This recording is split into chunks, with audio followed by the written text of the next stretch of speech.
Hello and welcome to Xena Warrior Podcast. My name is Vera and I'm joined as always by my two homochromatic co-hosts. Homochromatic? Homoerotic. Whoa. A lot of different words. A lot of, Homo sapien. I think I've used that one before. Just all the homos. Yeah, homo. I don't even know what word that was. Hi, I didn't get it. Yes. Monochromatic? What's homochromatic? Sure. Is that on the list? It's a gay chromaticness. Oh, I see. So I don't it's like know. rainbow. Yay! I don't know. It is on the list. If ever Is it a typo? a crazy word comes up, it is our friend of the podcast, Nora's doing. Sometimes they're mine. Sometimes the weirder ones are You're just hers. going to blame them on Nora. You know, I'm getting to the bottom of her crazy word list. Okay. So So these are just relating gonna be- to one color. there you All go. related to one color. Okay, that's The cool. color of love. Or of an after image. Having approximately the same hues as an original image. Wow. The I will more never you be know. able to use this in conversation. Like, this will never come up. It could in trivia night. I don't know. Maybe. So Scrabble, maybe. maybe, yeah. Keep it in the It's mind more than grapes. 7 letters. Well, we'll see. You never know. We are doing mailbag. Indeed. Woo! Mailbag. So Mailbag part. Hermes First. Mailbag. Can you believe it's actually still called that? We're doing. I forgot. You forgot. I forgot called that's that. what, and we had It's the been whole 84 years. yeah. Wait, there was 82, like the 84? Hermes 82. mailbag was like in 84. 84. in the show. It's been 84 years. Yes, Right, I know. right. We finally had an Hermes mailbag in the show, or In a the show. bag, Yes. an Hermes bag. It was clearly full of that they were keeping mail. the Yes, helmet it's in. Hermes Hermes mailbag. Yes. Yay! That's it. Let's get to it. Well, let's obviously kick it off by thanking everybody Yes. for their questions. We got so many. So many. questions. As usual, we have way more than we actually can use in this mailbag. So we were very lucky that so many of you sent us multiple questions. But unfortunately, we will not be able to cover all of them. So we hope we picked your favorite ones to answer, because they're certainly our favorite ones. And then a bunch of them will be sent along to the next mailbag, which is the post-finale mailbag. yes, Yeah. we had some questions that we felt would be better addressed in the finale mailbag. So if you had a finale-related question, you may see it there. I'm sure you do. Put a pin in those. Oh, yeah. So, Liv, you want to kick it off? All right, let's kick it off. Catherine on Facebook writes, Oh, gosh. what are your top 2 to 3 moments in the entire show, in no particular order? Oh, no. Favorite moments. 2 to 3, not 1, not 4, 2 or 3. I'm gonna choose 2 that are just like really random and off the top of my head. Okay. Okay, All go. right, but that probably means they're your favorite because they're what you think of first. I do good though, tend I to like have like bizarre hipster answers where I'm like, well, obviously I would choose like all the times Xena is crucified. There's my 3 moments, Sure. 3 crucifixions. No. Oh my god, Vera! Coin for Vera! Coin! We hardly even started! Oh shit. No, those are good parts, though. And it's true, you can't be problematic in your favorites. Unless But- you're a problematic But those aren't fave. really my. There's no that is me. problematicness here. I'm gonna throw in questions because we're just using the word, which, as you remember, is why we throw in Yeah. coins. Yeah. We didn't even have the jar ready today because Nope. we didn't think we'd need I'm just it. but- hurling them across the Yeah. room at our jar. All right. Well, what are So they? yeah, really quick, like the things that like really immediately popped in is the second to a great Amazon nation from Yeah. Helicon. That's a That's great very one. Vera, very good. And my other very Vera moment is Xena's apology in front of the town to Callisto. I knew there would be a Callisto in there. Vera, so good. I love it. Okay, mine would be scratch my nose, will you? Oh, that was, I considered that one. Shit. All right, we can't repeat. Yeah, no repeats. I'll allowed. go last. Yes. And nose blood dripping from Oh, Paradise I Town. love that moment. Yes, yes. And because I feel like I need to have a Callisto too, like when she dies and like feels Xena. Oh, as she that's the falls. best part. Yes. Oh, and now I want a 4th one. No, you're not allowed. Yeah, okay. She said 2 to 3, Yeah, no 4. Okay, all right. Katie, What is everybody looking at me for? let's try to guess Katie. Yeah, let's All right. put some money on it. Is one of them from One Against an Army? I know one of them's from the Abyss. Is it? I don't know. Is one of them from A Family Affair? Yes. Yay! Which one? Just a reunion. Oh, that's true. That's good. The hair clip. Sweetheart. Favorite. That hair clip. The hair's all messed. What's your other ones? Well, I wrote down like 7. You got 2 to 3. I know. It can only be 2 to 3. You will be arrested if you say more. Taken. So Okay. Oh, I stole it from you. I had one, but then I felt like, so Vera, like, I kind of felt like I wrote it, and then I was like, but this is me, like, just saying something that I probably wouldn't say, because, like, I was like, oh, Vera will say this, but, like, when Xena kills Callisto in Sacrifice Part 2. Ooh, she said it. Lived it. Wait, oh, yeah, that's right. Feel you up as I die. Yeah. Yes. Yeah, So, I mean, like, that was so good. But, like, what I mean to say is that I had kind of crossed that off as being taken by others. It was. Family Affair, reunion scene. And then I was going back and forth. Because, like, you guys, okay, there's Ides jail scene. There's When Fates Collide. Jail scene. Same. Should have just canceled each other out, right? Mm-hmm. And then there's One Against an Army, I Want to Be Like You. It's a good which, one. No, I want to be like you. That's 2. That's actually So it's going to be that one, Family Affair, and then one of them hasn't happened yet.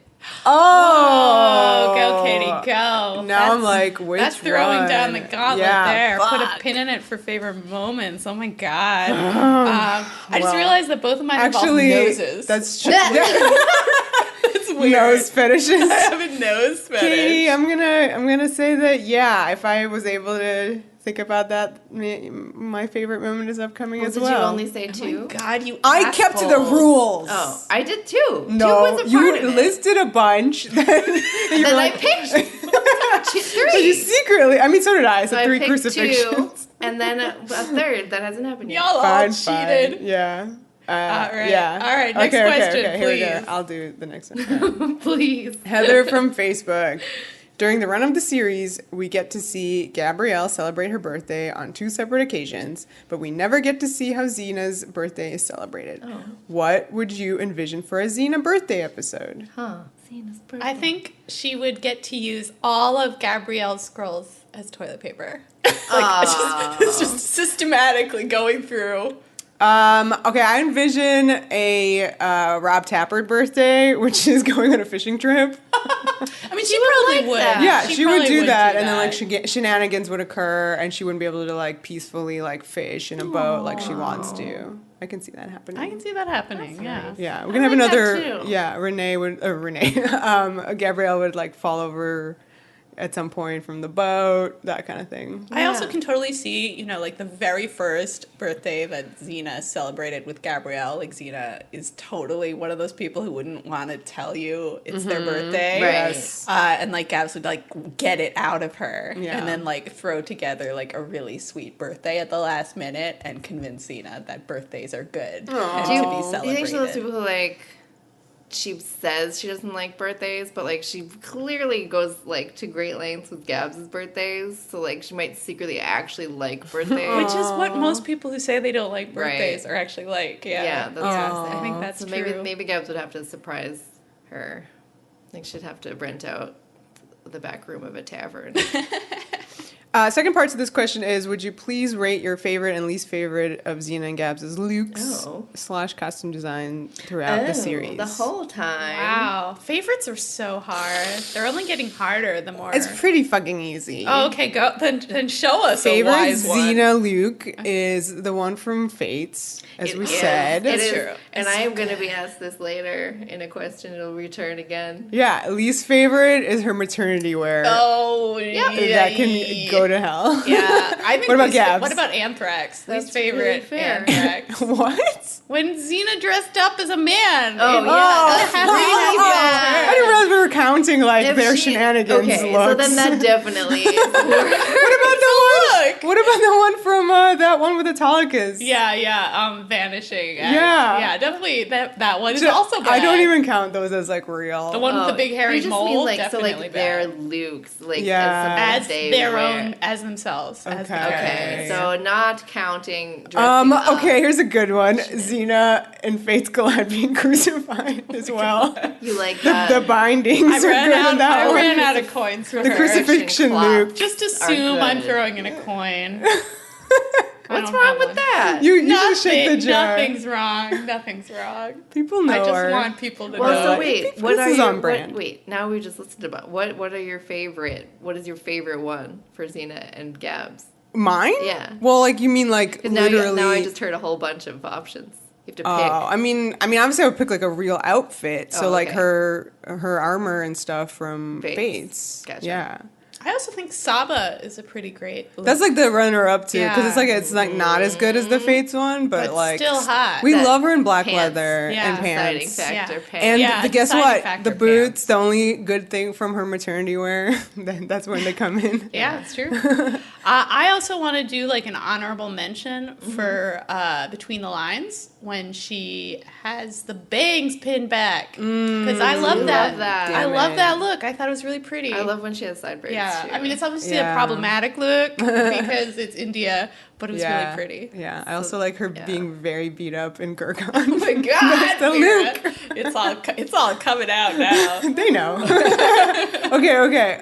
Gabs. Gabs. That's This so is a- hard. The Fight. worst one is This is season fight time. 4. No, Yeah. season. Which one is it? The short hair. Yeah, well, I think India let's Luke. just say like when she Yellow first like outfit. comes out with the short hair and you're just so flabbergasted. That's the worst. Yeah. The worst. It just is. Like, oh, you cut your hair. It just doesn't make sense. The outfit's not great. No, Yeah. everything about it is a little like, oh, Yeah. unfortunate. Yeah. But kind of works for the character because it's a moment where you're like, oh, Gabs, you're making some life choices. The peasant girl stuff isn't not great either.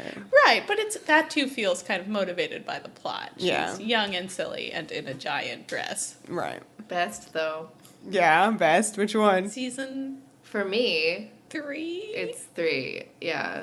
And well, 4. Beginning of 4. Yeah, beginning of 4. Like just classic. As what's her face? I forget her name in the actual thing. Minya. oh, yeah, Says, classic Gabby. Oh god. Just like the green, the Bilias green sports bra, long hair, either side braids or, as I mentioned earlier, the askance hair in Family Affair. Oh, yeah. Just perfect. Yeah, that's Perfect. good. You like the short hair best, don't you? I do. I love the season 6 hair because it's like a cute little Shakespearean boy. I again want to do a little like runner-up, Paradise Found, hair and pants. The pants. Yeah, Yeah. Yeah. good. looking good, Gabs. It's looking good. good, especially when she's not yet blue. Very Yeah. good. Yes, Good not look. blue. Yes, there's a good photo set on Tumblr of that look. Not blue. Good. Cool. Next. Diana Kingston on Tumblr. Mailbag questions for the Warrior podcasters. First off, looking back at the series as a whole, what are the biggest loose ends and plot holes you would have liked to see get resolved before the finale? Second, which short-term villain do you think had the potential to go the distance like Callisto or Caesar? Could a character like Najara or Citrina have held together an entire season? I think Citrina should have just been the villain for the rest of the show. Season 4, season 5, season 6. If there was a reboot, movie. definitely for Citrina. Satrina. All right, well, let's take the first Yeah. part about loose ends and plot holes. Sure. The one that immediately occurs to me is... Oh, how did Gabrielle get saved from? no! Let's resolve that in the second to last episode. Aries and Gabs, which is oddly what yeah. you're saying, but their actual relationship in season 5. The one thing that was good about season 5 was that it was setting that Right, up. yeah. It was really intriguing, and then they just dropped it like it was hot, which it was. It was so hot. So yeah, that would be my answer for that. That's good. I like that. Yeah, let's I feel go with like the that. obvious answer is to say Eve. Yeah, I but kind of we like all- that too. We all know, right? Yeah. We know that. What about Virgil? Oh my God, No. Vera. See the rest of his life. Who are you right I'm now? I was thinking of people who disappeared. A lot of people disappear. I could stand to see, well, we're about to talk about it, but Najara, really interesting character. I mean, Najara definitely could have carried an arc. Because, I agree. for sure, I mean, the show could have been, like, divided into, like, 3 female antagonists, Callisto, Najara, and Alti. Like, honestly, there was a lot. The problem is you have to have, like, an arc. Yeah, you need to make the decision that she's going to be in it for a while. Yes, and exactly. Then write her that way, as opposed to like trying to tell huge story shifts in a single episode where you're like, wait, what? Right. Yeah. I thought she had so much potential as a character. She was very rich. Obviously, the actress playing her is just like a great example of when you have a really good actor in a small part, it comes alive. This year, we've talked about Bellerophon as being a potentially interesting character. Yeah. I wouldn't have minded them do more with him. I agree with you that having like female antagonists is more fitting for Xena, but I think whenever they did have men, it was interesting. It was interesting, bringing in he just a different... He seemed like he could have had a much greater role. I mean, he's just so random, but like, he could have had a much greater... Pumpkin. Okay. It's you, Liv. You're next. This was a very interesting question, I thought, from Michaela or Mike. I was not convinced that a hero like Hercules could change Xena by showing good manners and being a gentleman, because I don't think she would have stopped after he spared her life, and basically there would not be any friendship or romance between them.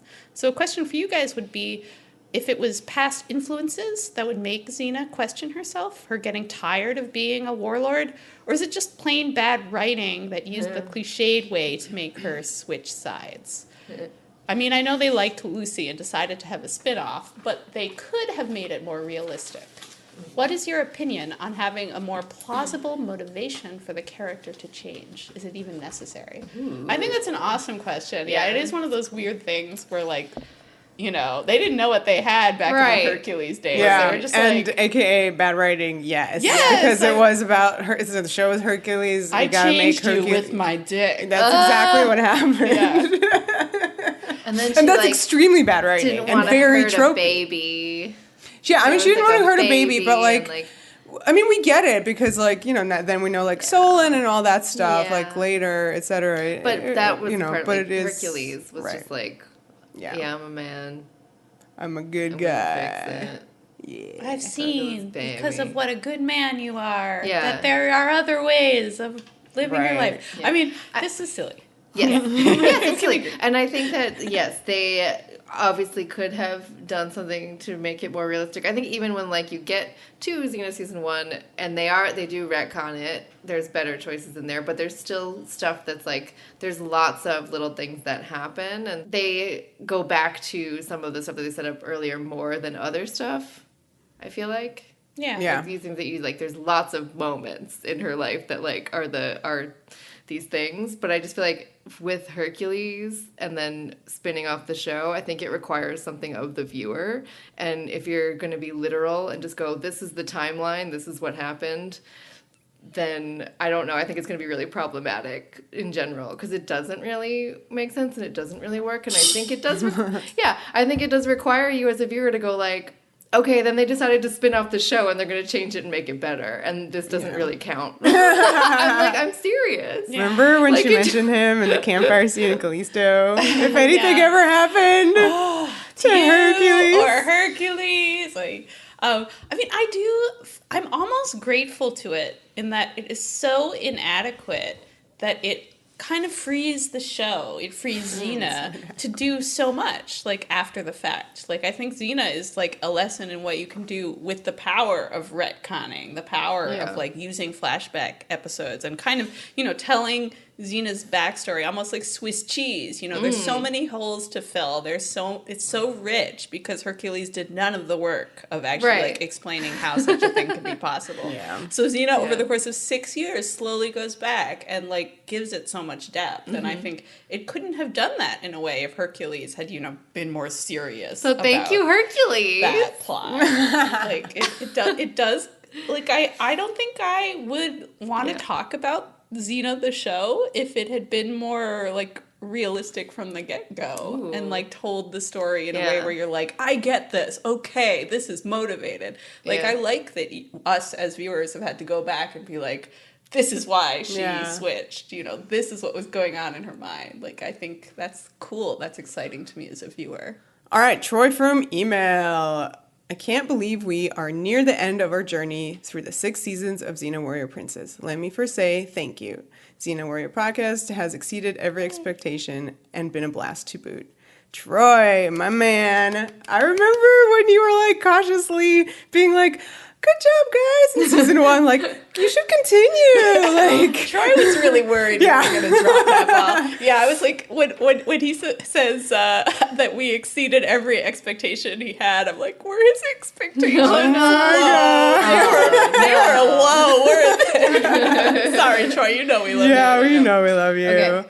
So yeah, the question he writes is, this being the end of season 6, no topic is more relevant, I think, than that of our hero's redemption. So I've got a 2-parter for you, with my takes tagged on at the end for comparison. Okay. So the questions. All right. Part 1, looking back at the entire run and answering irrespective of the quality of the episode itself, so even Ulysses must be considered. No, boy. Troy, we did not consider Ulysses. And then I said, nah. So, When did each of you think that Xena committed an act of heroism that definitely and irrevocably set her on the path towards redemption? It's a good segue from what good was segue. Bear in mind, this is what you think is that moment, not what Xena might think it is. You want to answer that What first? does Xena think it is? Okay. That's like a whole other question. Well, She thinks it's Hercules' dick. well,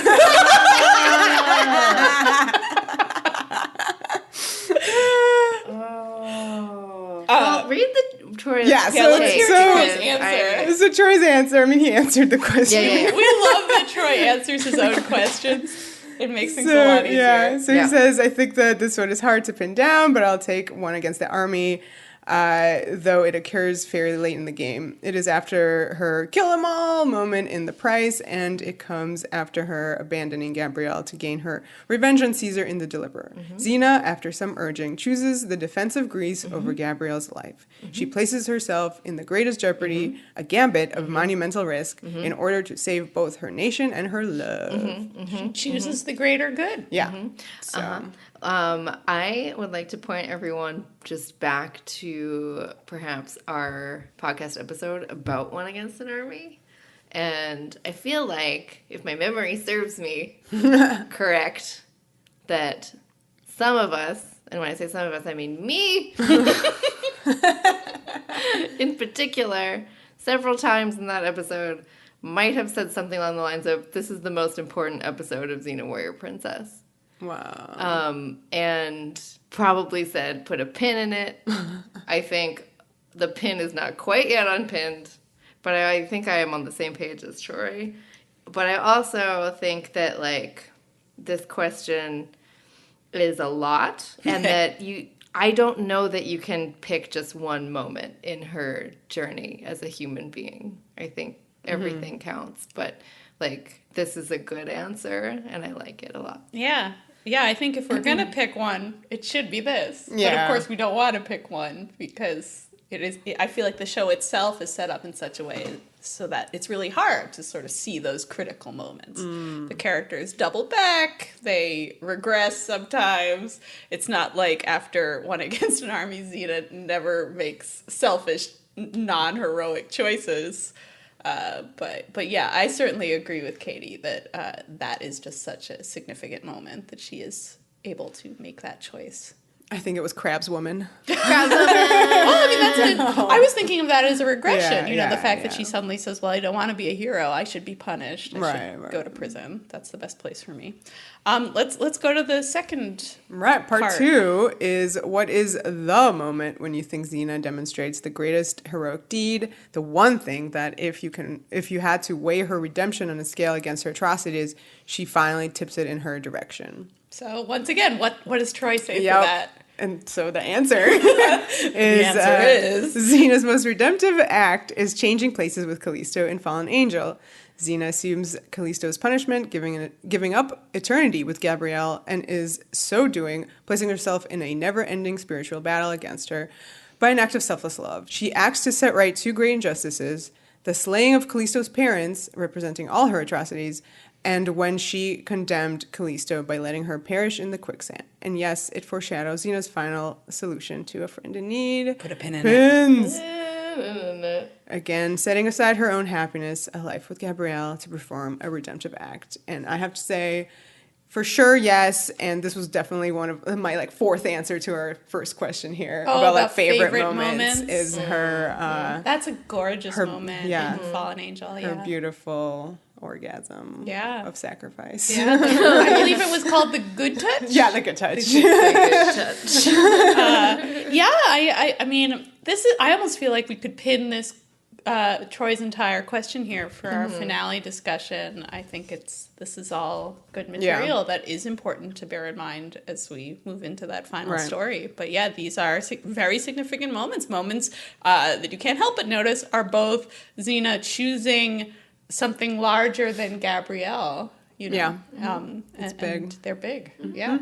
Thank you, Troy. Thank you, Troy. Next, Katie. Oh, it's me. Okay, Alexander on email asked us a few questions, so let's jump into some. Short questions with possibly long answers. Which historic, parentheses, or fictional characters, and specifically heroines, never got the chance to meet Xena and Gabrielle that you feel should have? I actually just thought of one. Okay. Go for it.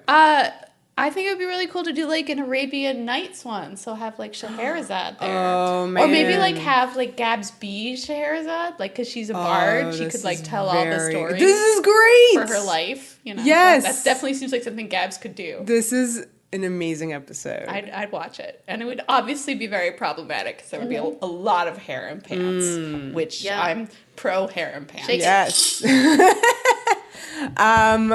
Like Queen Elizabeth I, played by Kate Blanchett. What?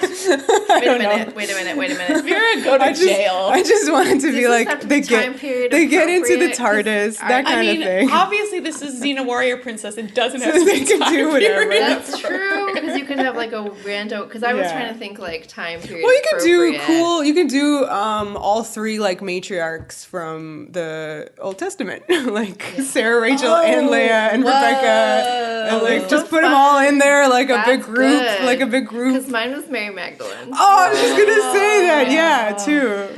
That would be good. And I'm not sure what they'd all do together. I don't know. care. It would be Figure fun. it out later. I just don't care. Dye the red tent. Yeah, we could do the red tent, but with Xena. I love this. Okay, yeah. So the Good next job. one. Go team. More from Alexander. Yeah. Yeah. Oh, is it still me? Yep. What would be your approach to a Xena and Gabrielle body swap episode? Ooh. I would definitely want them to have to, on the spot pretend to be each other. I'd want to see Lucy playing Gabs playing Xena. Oh my and God. I mean, that's the whole point. Playing, Right. Yeah. Yes. Well, at first they'd be like, "Oh my God, I like my boobs." That, This is like you're doing Metallica's back in Xena's body. They do that. But they would be like, "Oh They my already God, know they you're like each so other's like, boobs. how do you?" Which is why it's okay when they say that, as opposed to Metallica. There definitely would be like a height thing, like, "Oh my God, So Xena, you're so short giant and large," and then she's like, "Oh, how do you get around in this tiny body?" Yeah. I also feel like Gabs would fall in love with flipping. It would just be like, Oh my God. flipping all over the place, and Xena in Gabs' body would be like, can you please stop with the flipping? Yeah. Yeah. That's, yes. Good. I assume this is a comedy. I think it's a Yes, comedy of course. episode. It's not a serious dramatic drama. Yeah. Okay. If you were to cast yourselves into the show, what would your characters be? During which seasons would you appear? And what would your relationships to Xena and Gabrielle be? Let's Mary Sue ourselves into the show. I'd be the prettiest village girl. Yeah. Well, mine was kind of... I would be the extra in the back overacting. Yeah, obviously. No, I was going to say I would be like a bar wench. Well, that's like what I was going to say. Like, good. I didn't get very far in that game because I stopped for a bit. But that series game, where I like you are a bar wench, and you're like, yeah. So like, I'd be a bar Gabs, wench. you're sad. Yeah, and also I could be Salmonius's business partner. So yeah, that seems racist against yourself. Slightly eyebrow raising. We'd start a business of like bagels and lox. Oh my god! Please stop talking. More Alexander questions. Okay, hit us, Katie. Callisto or Faith? This is good. Faith from Buffy, parentheses, Faith from Buffy. Who explored the most interesting territory when it comes to the, quote, dark mirror of our heroine, end quote, TV trope? It's very good. That's a very good question. I feel like Buffy and Faith, like, that's like a more grounded approach. So, like, you're tempted to say that because, like, you kind of see more psychology. But at the same time, I like Callisto better. Well, okay, that's your own stupid personal preference. I mean, I love Callisto as well. I love Callisto as well. However, I can tell you right now. So, like, because Xena did it first, all right, they didn't quite do it as consistent, in my opinion, as Faith. Like, Faith had an entire arc from start to finish. Right. And you see every step. Yes, and it didn't end with like her impregnating someone with her own seed. But that was so out of something you've never seen before that I would argue. Somebody came up with that on the toilet. That's the thing. It's better in its way. I don't I know love if it. I feel like better? Faith ends with a whimper. She's there. She's good. She's boring.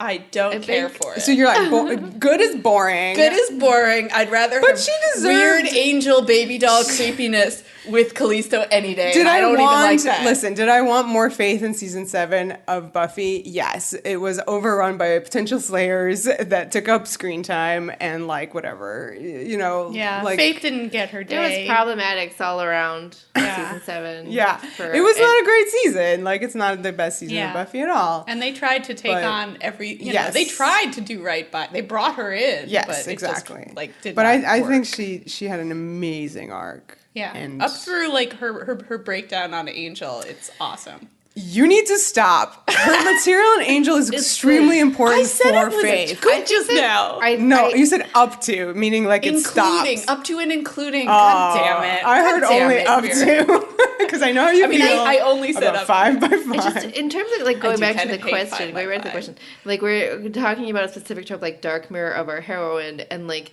so the question is asking about like the territory that they cover, and it's easy to like point to them and be like, these are similar characters, but they do such different things. Their basis of existence in relation to like Buffy and Xena is very different. That's a good point. Yeah. So it's interesting. Yeah. And I will just say to Callisto's point, if like, and I agree that like Faith has like a more, what's the right way to put this?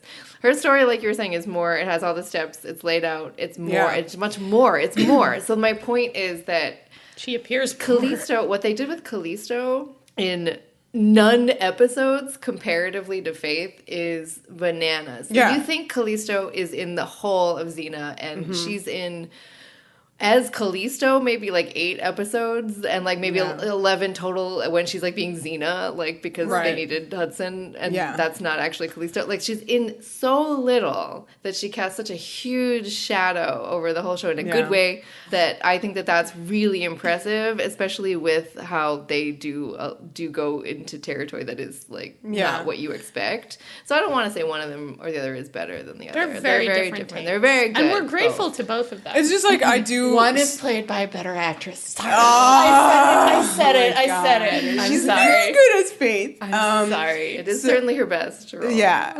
Also, I guess, what's her name? Missy from Bring It On? Yes. Pretty good. She's fine there. No, but I was going to say, like, another, like, pro for Buffy is the fact that the seasons were created in a sort of arc-like manner, which always helps with this kind of We're stuff. going to get to, but we have another Buffy question. We can pin Yeah. this until Yeah. slightly later in this episode. But like, yeah, Rob and Co, they didn't really think about that except for a little bit later with, you know, the crucifixion stuff. Yeah, it's really the only time. Yeah, thought they in just arcs. literally are like, oh, let's do an episode with this have and that. something new and crazy Can you happen with bring in Callisto? Callisto in this one? Could she be a you god know? now? Yeah, Could she like die? that kind Could of she thing. die Oh, let's again? have Callisto here. Like, it's Yeah. not really thought out in this like intricate way of like, and we're adding to Callisto here and there. She's like this important character. But at the same time, they she is, and, yeah. without realizing it, they did Yeah. create a really interesting. And they went with it, and that's arc great. for her. Great that Yeah. they did. But yeah, oh, now I'm just thinking about like them and versus Joss and like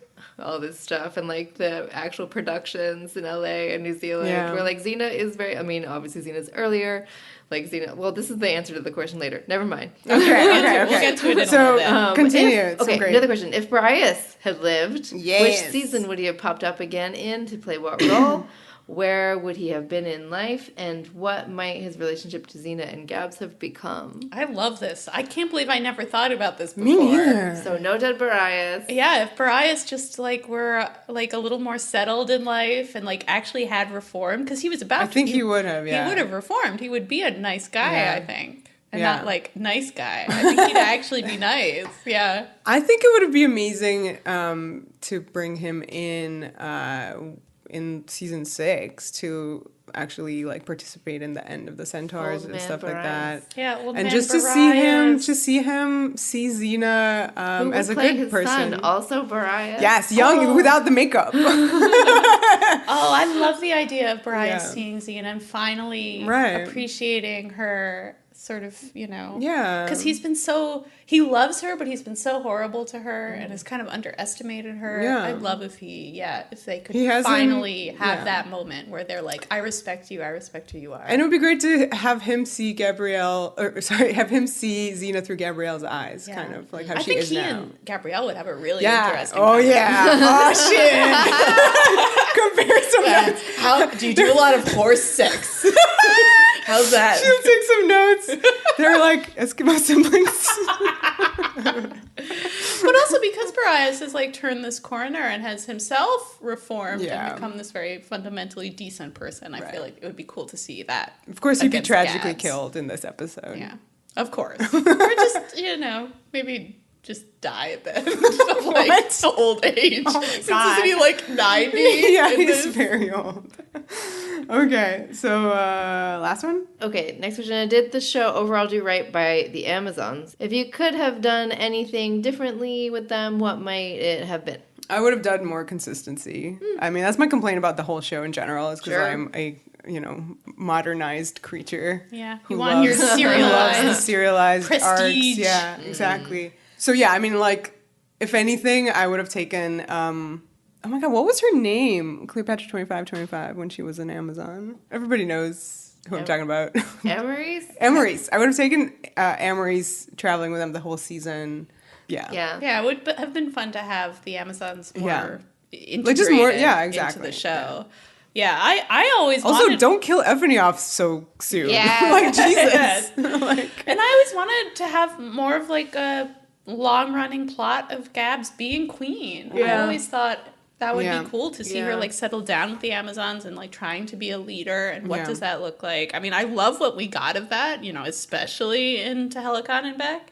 But I think that in and of itself could be a whole season of television. Right. Gabs trying to lead. Because, well, that's another pin in it thing. But, there are lots of places that Gabrielle's character can still go in direction. And I think being Amazon Queen is certainly one path for her. okay, Liv, you're next. Haley from email writes, let's talk about Xena Warrior Princess headcanon. Not getting into alternate universes, but given Xena, Gabs, and the story as presented on screen, what are some specific plots, interpretations, or explanations that you use to fill in the blanks of what you don't see?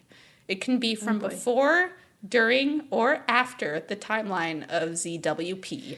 Relationship related. ZWP? I always let's do that. That's I guess secretly what I think the show is called.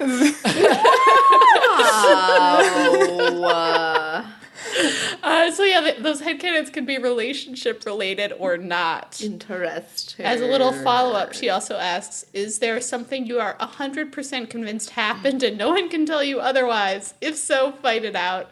Or feel free to share your more outrageous or random headcanon interpretations of ZWB. Oh my god. So for that last one, I'm going to say put a pin in it for the finale. It's so outrageous, it can't be spoken. Okay. Yeah, and we'll fight it out at that point. Yeah, we definitely have a fight in our future. Oh, great. Hooray. I'm not even going to bother. So yeah, regarding the other ones. Vera has all sorts of funny headcanons that I feel like we've gotten into over the course of the podcast, like the Xena can't read. Can't read is a big one. Yeah. That's Lucy's. Oh, Lucy, Yeah, that's right. yeah. Lucy, But she that's canonically very much Yes. can. She can read. Right, yeah. That's true. But, So I don't know yeah. how you fill in the blanks with that. She like has a reading tutor behind the scenes. Is Gab secretly like teaching her to read? Yes, like Madonna in A League of Their Own. how can she write notes? Yeah. Well, she has very messy handwriting, so she clearly just learned. Okay. She probably shouldn't even be writing anyway. Why? I don't know. How would they have so much paper? It's so ancient Yeah, time. especially because she uses so much of it for her toilet One paper. of our other headcanons is that, Joxer's really wealthy and like bankrolls Oh yeah, them. yeah, we do. That might be our major actual headcanon that we do believe in, because it seems like it does fit. I really like the intertextuality headcanon where Gabs is, writing the scrolls that you see on screen, and it means they're not necessarily accurate. They're colored by Gabrielle's low self-esteem for herself stuff. So that's how you understand baby Gabs as being so ridiculous. You're like, oh, come on, Gabs, you were never that dumb. Yeah, I like that too. Yeah, and then isn't there one where Xena tops from the bottom?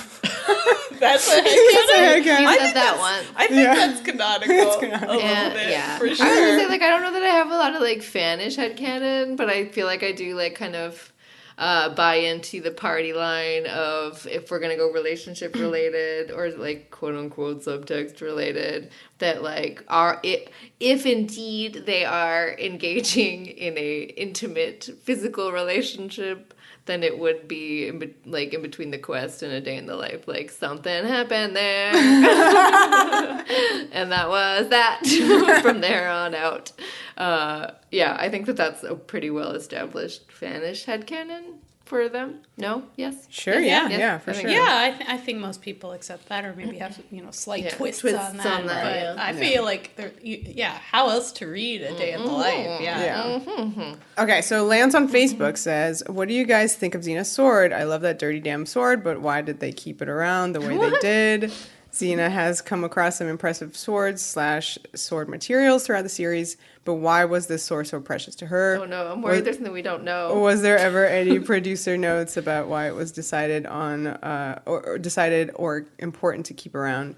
There was some very lucrative opportunity to get a new one, like in Dirty Six. It was broken. Necessary Evil, it fell into the lava pit, but it just came back no matter what. No matter what. Side note: why do they keep the main corset? I love it. Just why the same damn one for 5.5 years? Why did hers look stay mostly the same and Gab's changed? Yeah, the sword, I mean, the heroes have their consistent weaponry for the most part, and they have to make a big deal out of it when they get a new one, like the chakram. And which is arguably obviously her main weapon and her recognizable weapon. If you went up to someone who didn't really know the show, they would probably associate that. Yeah, with but her, I'm which they do change. OG chakram forever. Right, what's to say they do change that. Everybody so I'm get mad if she got a new sword. All the cosplayers would revolt. I mean, they'd be bad. They would, yeah. I will admit to not really noticing. The sword. I actually love. I love when they in the terrible episode. Right, they aged it. Yeah, that was fun. That's really cool. I don't know. I think it's really interesting because it's it isn't the same sword from Hercules. I don't think. I don't think so. But I think she got actual Xena weapons. Her own show. But I do think it has history. I can see her, her brother giving it to her or something. So the it's fact sentimental. that she keeps it the whole time. Yeah, there's my headcanon. There's a nice headcanon. Not Talus, right? Oh, no, Taurus. Who's Talus. that? I don't know, I'm just making shit I'm up. sure that's He doesn't someone else. exist, so who cares? That's probably a character. Somebody will tell Yeah, us. so, and she gets, like, a new toy to play with in the last episode. Oh, yeah. So, there you go. Yeah, she eventually gets that sword. As far as, like, her Luke, like, why doesn't that change? I think it's just, like, that's, like, you don't, like, overly change superheroes' outfits. Why would hers necessarily? Yeah, I feel like Gabrielle changes because she's evolving. She's learning. And Right. Xena is a creature more, of habit. Well, she sort of found that thing she's aspiring to be. Xena Warrior Princess. And this is the Luke. Yeah, and that's the Luke. Yeah. Okay, Andy on Twitter asks, if you could bring one of the side characters into season 6, which would it be? Well, we just learned that we want Boreas. Yeah. That's true. Yeah. I have another one. Which is technically in season 6, but not in the present really, day arc. yeah. Yeah. Yes, Katie? Just my man, old man Autolycus. Oh, Because where is he at? That's the true. least- I mean, I don't That's an necessarily inconsistency. I guess I don't necessarily consider it like a loose end or a plot hole because it's like, what was their relationship with Autolycus? But he does disappear, and on a similar note... So I would go back and also say that maybe is a loose end then. But I think that would be fun. I think it would be fun for them to have run into older Autolycus. Yeah. And- How's yeah. he getting on in life? What were you going to say? I was Vera? going to say that similarly, I wanted Salmonius and me as his sidekick. yeah. No, I was kidding. For He's real. great. For real, Salmonius. He I know, really yeah. disappeared. Salmonius, he started it all with Xena. Like, they were there in Hercules Yeah, he together. was. So I've always missed his ridiculous shenanigans. Old man and Salmonius. it would have been Right. great to see that him. song he sings about her. Xena, coming to your town. Yeah. And the chicken. Yeah, I mean, he could really be interesting. Yeah, it would be interesting to see someone. Because he from saw the very her, beginning. exactly. Yeah. To see where she is now, Yeah. have a tear Yeah. and whatever. And that would be an interesting meta commentary on the way the show has evolved. Yeah. And gone beyond someone like Salmonius. Yeah, the Yeah. fans would have really appreciated Yeah. that bit of continuity, especially if they referenced the Hercules episodes. Yeah, I really like that. Okay. Next question from Andy. If you could recast any movie using Lucy or Renee, which would it be? Vera took this question so seriously. Yeah. I kept coming up with things, and she was like, "You can't do that because that would never happen." And I'm like, "That's mine is not as serious. literally the question. You can do whatever you want." Well, then I was trying to cast things appropriately. I was like, okay, so in the 90s or 2000s, what movies were there that we could plausibly get them cast in? And then I was like, okay, let's just have fun with this. Yes! So I'm like, Lord of the Rings, Lucy as Aragorn. Yes! Because it's a sausage fest and it needs some ladies. I mean, Lucy was. I would never recast Kate don't want- Blanchett. Oh, I'm saying I get would rid of the never dudes. recast some of my choices because I'm being silly, because that's why it's okay, because it's fiction No. and fake and a hypothetical question. So if she was Galadriel, it would be okay. No, it wouldn't, because In that your means that head. Kate Blanchett wouldn't be that iconic role. Okay, well, I like your choice. Yes. Where's Renee? She's not in that one. Oh. Renee would be cast in Starship Troopers as one of the people. Who would she play in Fun. Starship Troopers? One of the peeps there who gets killed by bugs. A character. What? Yeah, she'd be like bugs. No, she's not Diz material. I think she'd be cool as I think Diz. she's one of those other ladies All in the right. showers. Oh my god, that And then doesn't seem she's killed by a bug. Actual worthy fuck. of her talent. I also want them both to be in a league of their own as some Yes. randoms. No. But the problem with these is that a lot of these, well, not that Why one can't specifically. they be in a league of their own? Yeah, why as can't they be- Viv and Dottie? Why can't they be May and Doris? Oh, that's rough because I love them. But it's for fun, Vera. Also- it's also- funsies. also, it doesn't replace what already exists in reality. Okay. I had a good one. I think Renee would make an excellent Kit. I think that would really work. I don't know. And I can see Lucy as Dottie. Oh God. I had another one. Master and Commander. What?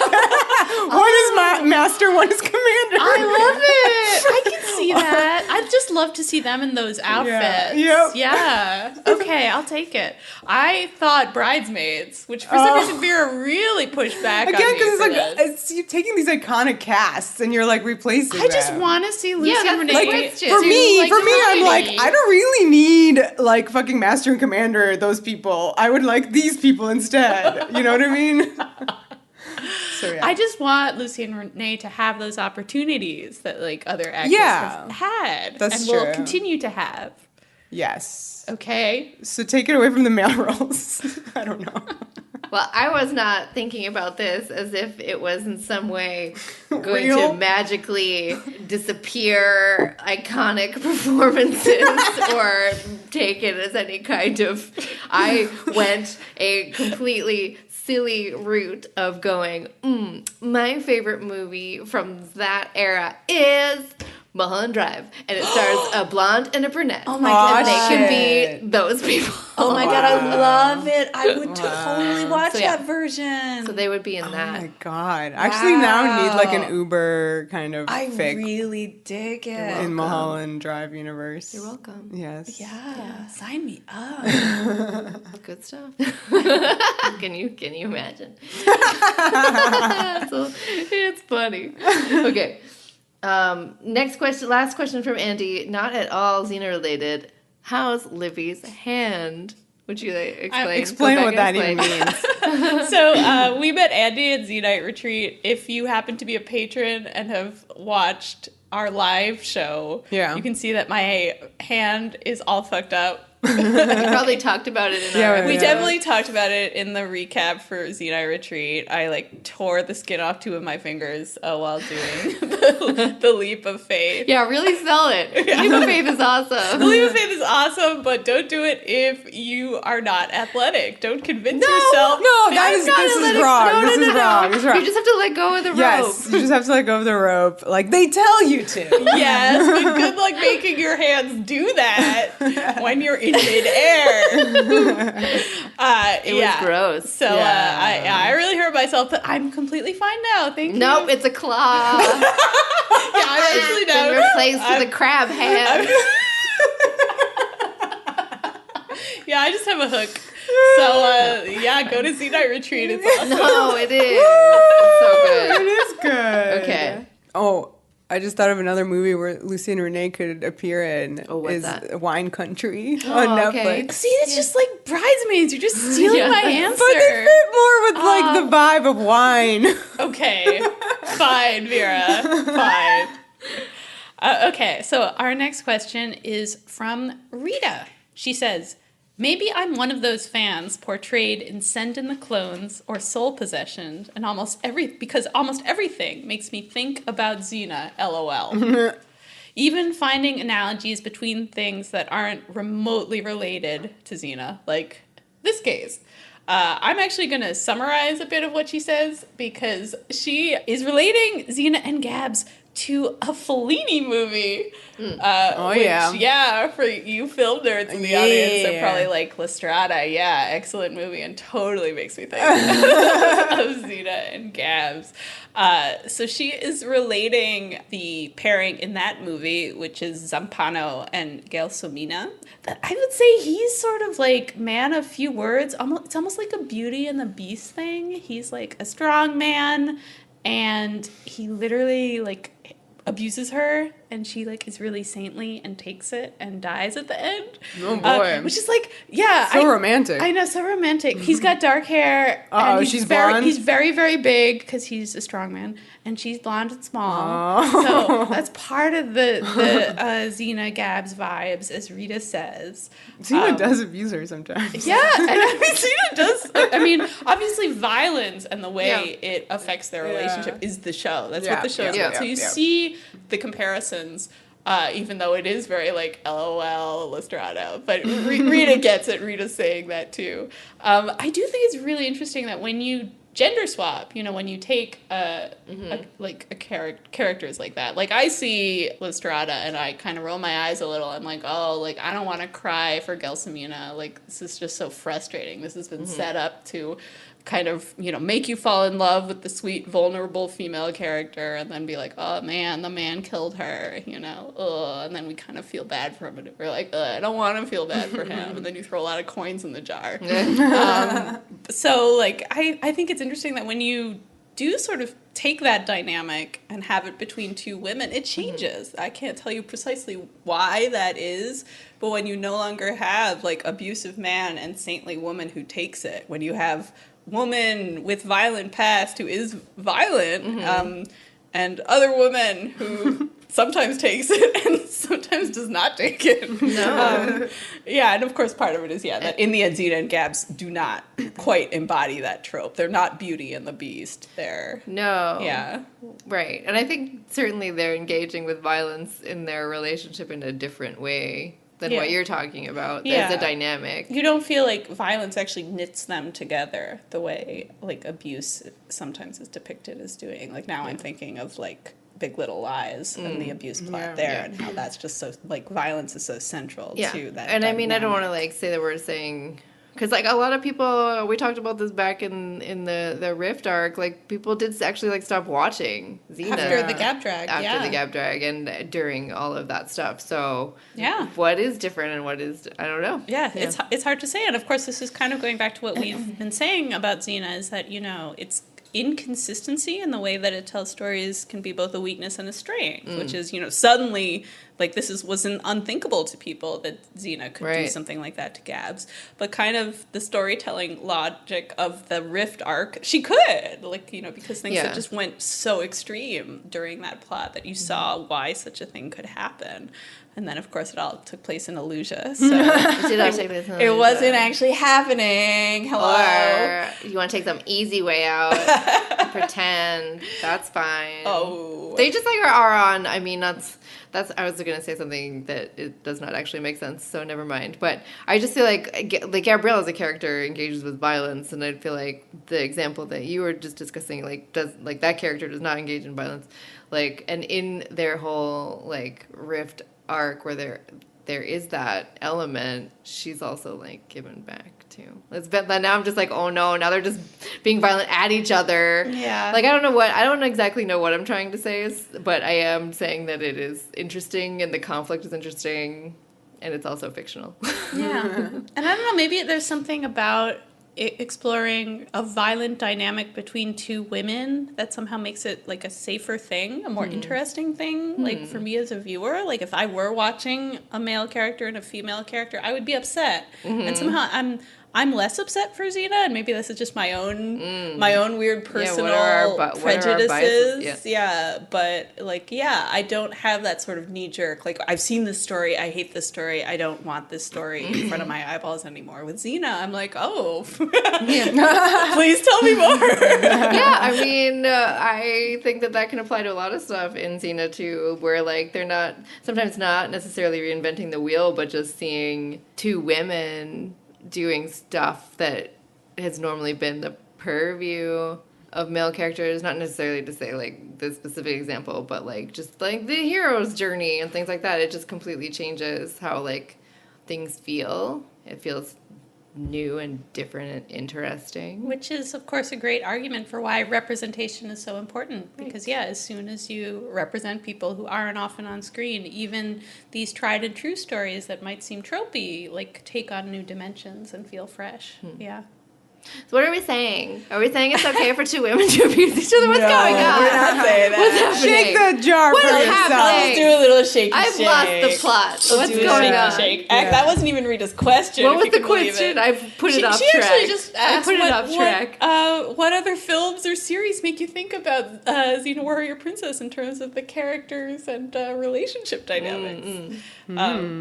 Which I like both so many things and so few. Right. Yeah. Exactly. Every tall and small, you can't. Every help. blonde and brunette. Every hard and soft. Yeah, that's interesting because I don't think I have that association on that level of, like, dynamics between characters being specific. Well, we did see in our Also, if you're a patron and you're interested in Vidding, Katie and I did like a panel at VividCon about the history of Xenovids, I guess, and one of them was kind of like an Uber vid. Yep. And it included Clark and Lexa as like them reincarnated, which I kind of liked.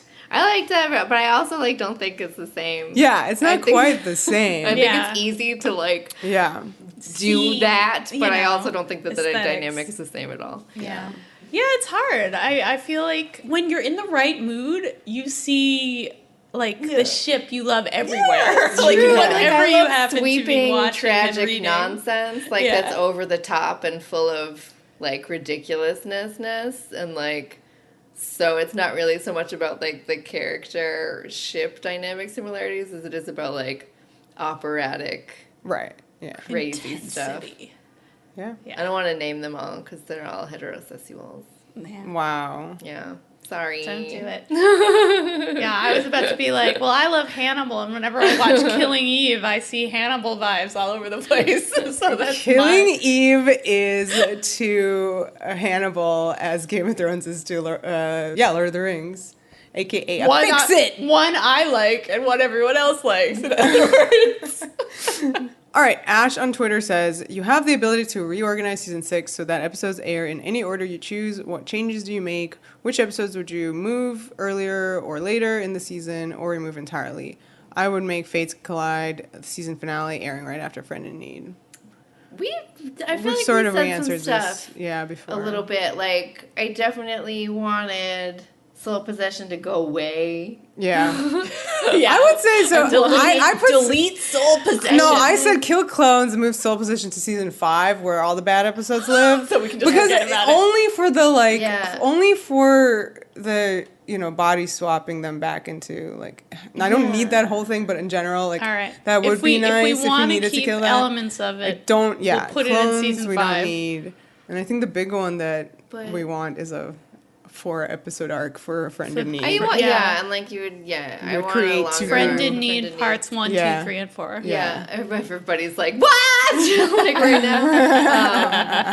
And I think that like Fates and Many Happy Returns being before Friend in Need is fine. I think if you wanted to reverse order them, that doesn't really change anything. So.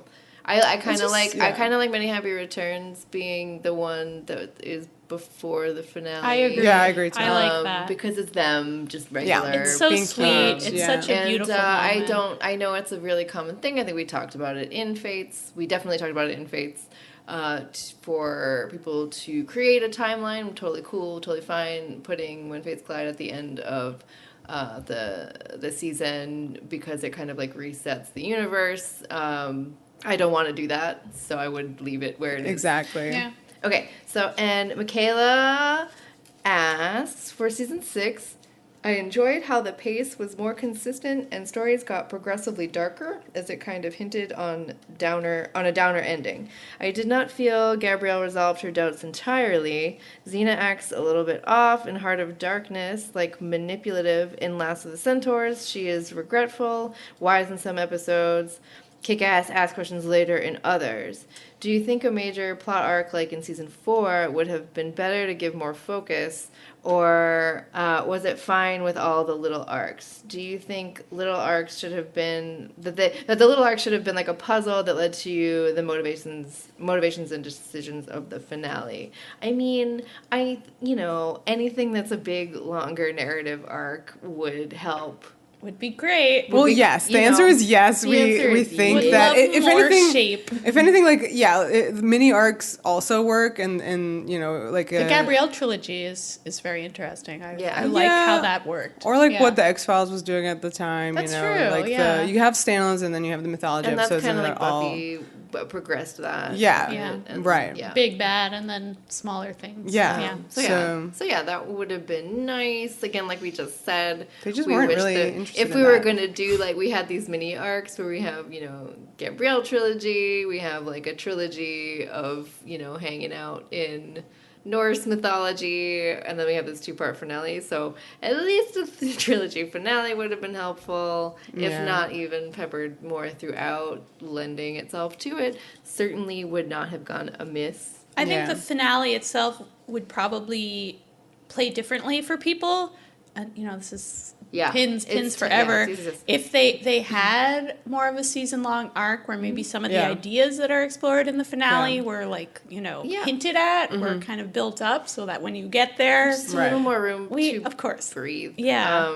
Because... this is for later. I know. But it's okay. I just want to say, I do think that they could get the necessary stuff out that they needed to, in one episode's worth of time, which is why just having it even be a trilogy would probably have helped it out. Yeah. Mm-hmm. Yeah, but certainly, for me, my favorite season of Xena is season 4, in part because it was so well-shaped. Mm-hmm. You actually had these ideas, over the course of those episodes that, you kept returning to, and that consistency, really played well. So, of course, I'd love that. Yeah. Of course, I'd love that in the last season of the show. But, I think what's there, you do see... the way the Gabrielle trilogy then leads to Helicon, then leads to the finale. It's not like there aren't arcs across season 6. It's just, it's a little harder to see them. But they're there. Well, the whole show has been leading up to the end. Yeah. Okay. Next. Candace asks, number 1, at this point, do you think that Gabrielle is near to being as good of a fighter/warrior as Xena? She's definitely improved. Let's put some pins in it. She wins most improved. Yeah. Can I please just, before we get into all this, because I know we're going to get into this, I can feel it deep in my bones. Yes. It's very important. It's physically, can I just want to blanket this for the rest of our discussions from here on out forever. Xena, the character, is shown on the show to have basically superhuman abilities. She can fly. She can fucking do a lot of shit. And we don't necessarily know, where that came from. There's that funny shit where you're like, oh, Ares is her dad. Well, and, you don't have to buy into that. I guess that's another headcanon people could have if Ares they want. is her dad. Because that was a thing that was on the show. So... is the idea here that Gabrielle, in order to be as good as Xena, has to do all that stuff, might actually just be physically impossible, because we don't know how Xena can, fly and do those flips? Or is that something that, we're supposed to think that, Gabrielle can get to? Yeah, do. Certainly Callisto could do it, guys. That's true. Other people can flip, but not like Xena. Business. Not quite Let's like Xena. just put a pin in it. But she can catch the chakra and put a pin in it. She can. Huh? We'll discuss. All right. That's going to be a long conversation. Candace, that's a great question, and honestly, we'll probably get back to it very soon. Okay. Second part of Candace's question. You have it. How many times have Xena and Gabrielle died at this point in the series, and can you please name them? Okay. It gets confusing because in the greater good, she technically wasn't dead, right, but had symptoms of appearing dead from the poison. So there's categories of dead. Yeah, Katie and I decided that you just have to think about it as there's actual death, and then TV CPR death. Right. You're technically, maybe you're dead, but then you're back to life. Yeah, you died medically, but you're also resuscitated. Yeah. So for Xena, she has died in Destiny.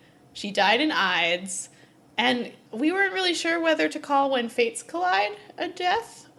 Maybe. Wait, didn't we have a supernatural death category? Yeah, I guess supernatural death. Unclear. Yeah, unclear supernatural death. But everybody there died. Yeah, When Fates Collide for both Xena and Gabs, and Bittersweet also for both of them. They both supernatural, metaphorical. Yeah. Wait, when did Xena die in Bittersweet? They drowned. They drowned and then. I thought you were talking about how she stabbed. What about when she stabbed Gabs and killed her again in Bittersweet? That's true. Technically, Gabs dies twice in Bittersweet. Yeah. So that all is murky. Yeah, it's a murky area in its own compartment. Gabs also dies in sacrifice, of course. And then there are the CPR deaths. So that would be, is there a doctor in the house? But, like, how dead was she in sacrifice if she gets swooped up? Oh, God. Yeah, that got all ruined. I still consider it a death. Yeah, because she had a death scene. Yeah. So that's a death. Yeah. CPR deaths. Is there a doctor in the house? Coming home, and then bones, Yeah. I believe are all the CPR deaths. Yeah. What about fish sticks? Oh my God. Fish sticks and Fish sticks. And fish sticks. Thanks, Vera. Well done. Thank you. All right. So I love that CPR. So I guess lot. the answer to your Quite question, a Candace, bit. is a lot, but also we can't Plus give you one. a number because it's confusing. Plus one you didn't say. And plus one that we have not said. At this point. Oh, in the series. okay, good. Okay, good. Okay. We're not there yet. All right, Tiara asks us, now that you have watched/rewatched the entire series, upon reflection, which episode is now your favorite? You can have a favorite serious episode and a favorite funny episode as well. Mine are Ides of March and A Day in the Life, for example. Note for Katie, it's either Family Affair or One Against an Army. Like being No called out ties! Exclamation. There can only be one. Whispers Highlander. Yes. What? Who makes these rules? Tiara does. Yeah. So you gotta adhere to them. Okay, what are yours? Okay, my favorite drama is Paradise Found. Wow. So I've hipster. been very upfront about. Yeah. And I know it's weird, and I know it has Bunny Tooth Xena in it, and I love Bugs it. Bunny, Xena. I love it. No shame.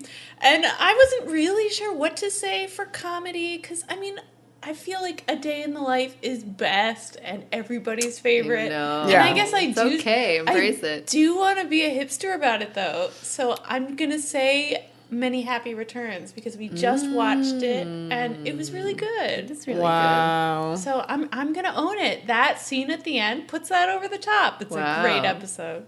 Okay. good. Okay. And Yeah, also, that's good. I love Fergus, so... Yeah. He was best crazy warlord for comedy's sake.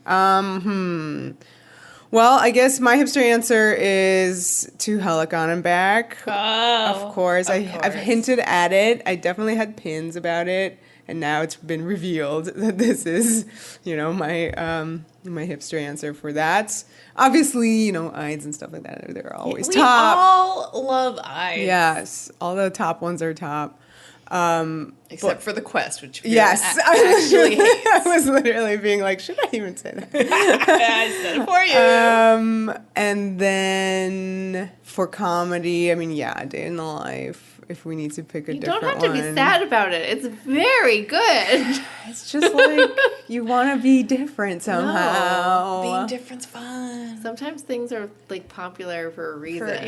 Because they're best. Hello. I'm gonna say fish sticks. Wow! Okay. Baby Ro makes me laugh. Wow. She's dumb. I thought Okay. about it, to be honest, and I was like, no one will believe me. Yeah, I mean, it's because the real answer is A Day in the Life. That's the true answer.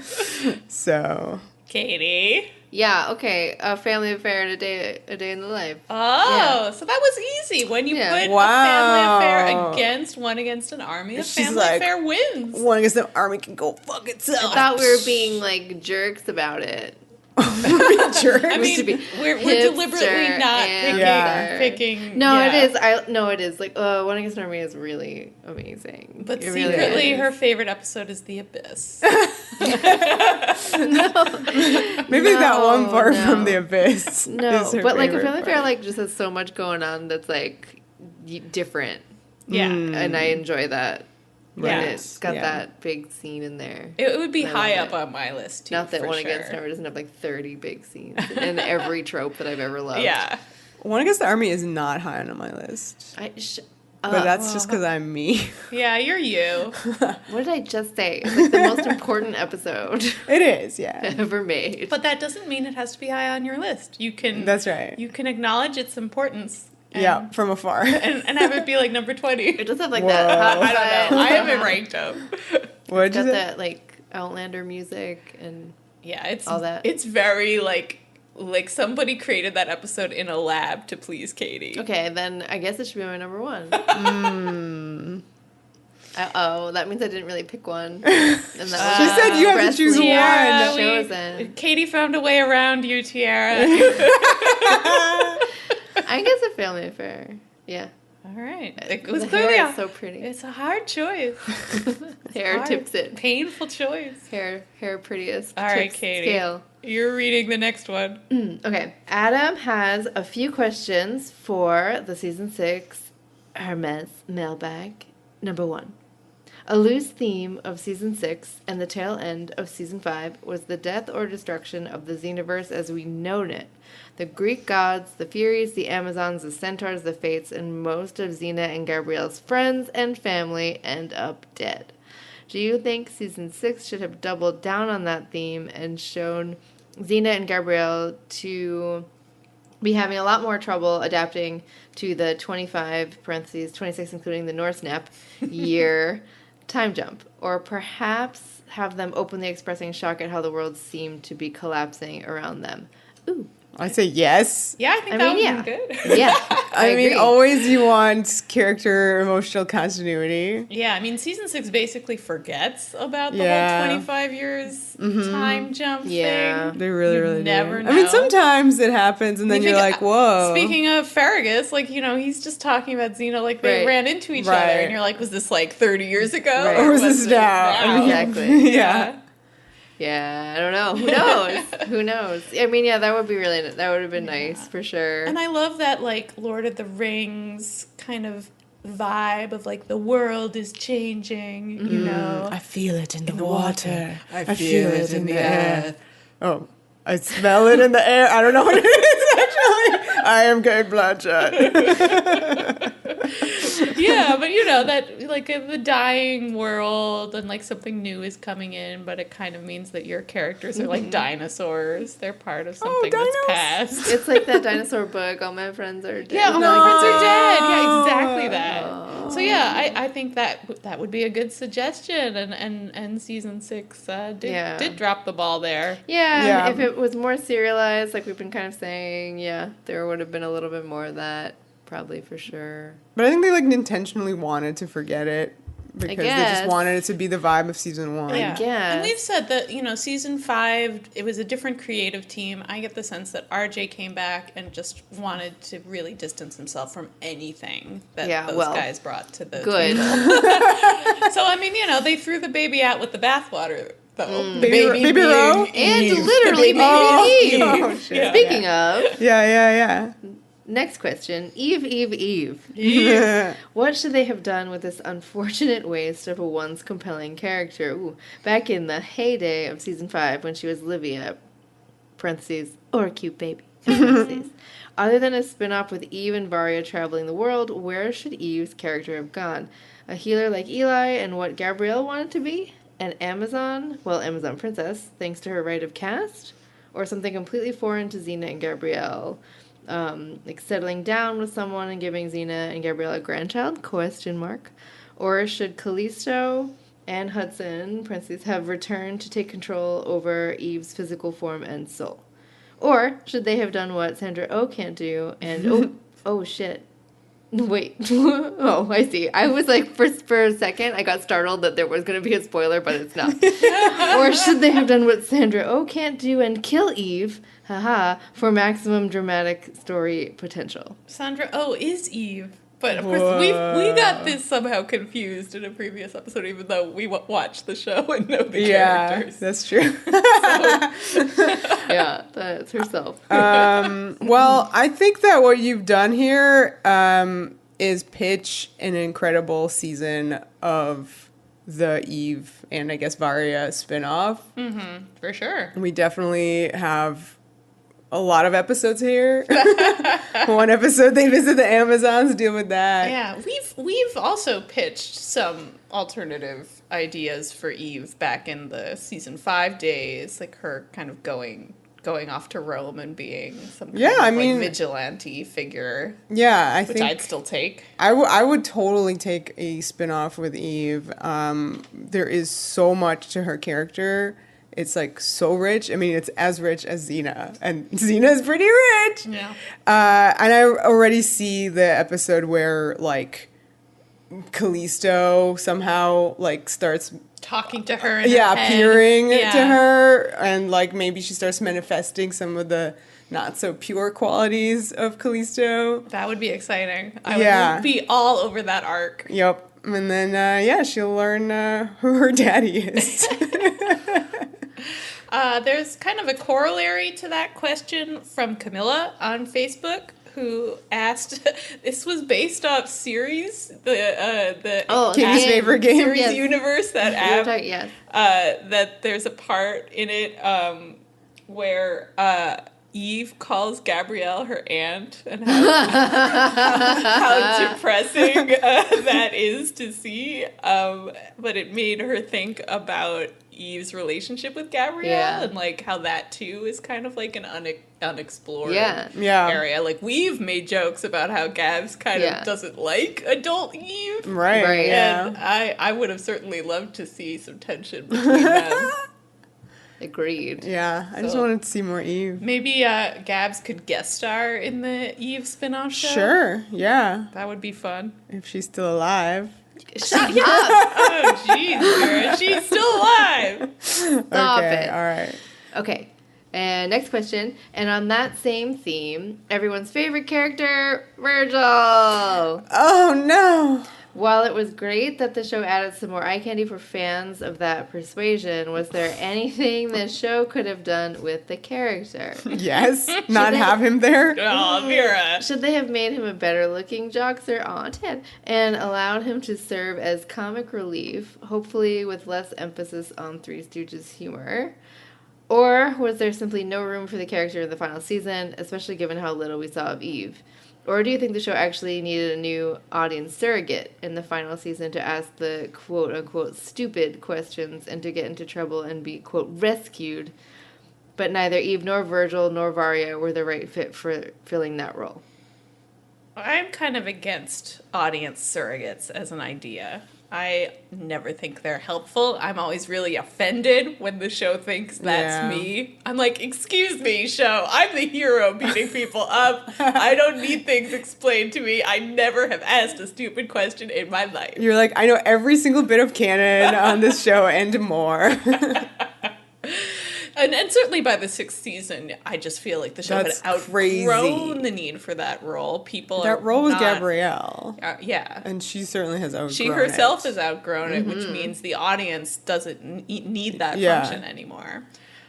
So yeah, I think that's part of why they had trouble finding a role for Virgil, is because they didn't really want to make him the comic relief. They had scenes with him trying that. Did not work. One episode, did not work. Yeah. He was definitely there to be hot jockster. For what purpose, I still do not know. Because it's like, why are we trying to ship him with Gabrielle at this point? Like, Jockster is hot jockster. Not old man jockster. His melty face. I'm just kidding. Oh, I know, because he's melting. Yes. Yeah. I would appreciate knowing that Joxer and Meg had this cute family or whatever and are nice. Have no interest in seeing. I just don't need it. I did not need him beyond one episode. You, of course, have never liked the implication that you need a man on the show for sure. For anyone to look at. Absolutely. Even if it's a hot man for the viewers in the audience who want some eye candy. You're like, no. can get enough of that elsewhere.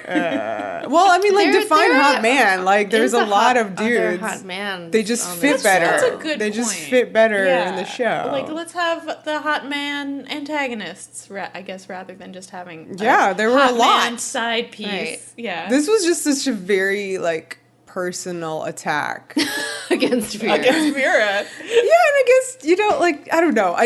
We do not need this ridiculous little bit about Gabrielle and Joxer and his spawn fighting over, the right to be with her. I always like, when the themes come back. So I feel like the only time I was really into Virgil is when he got kind of the Gabrielle vengeance arc for himself, little mini arc.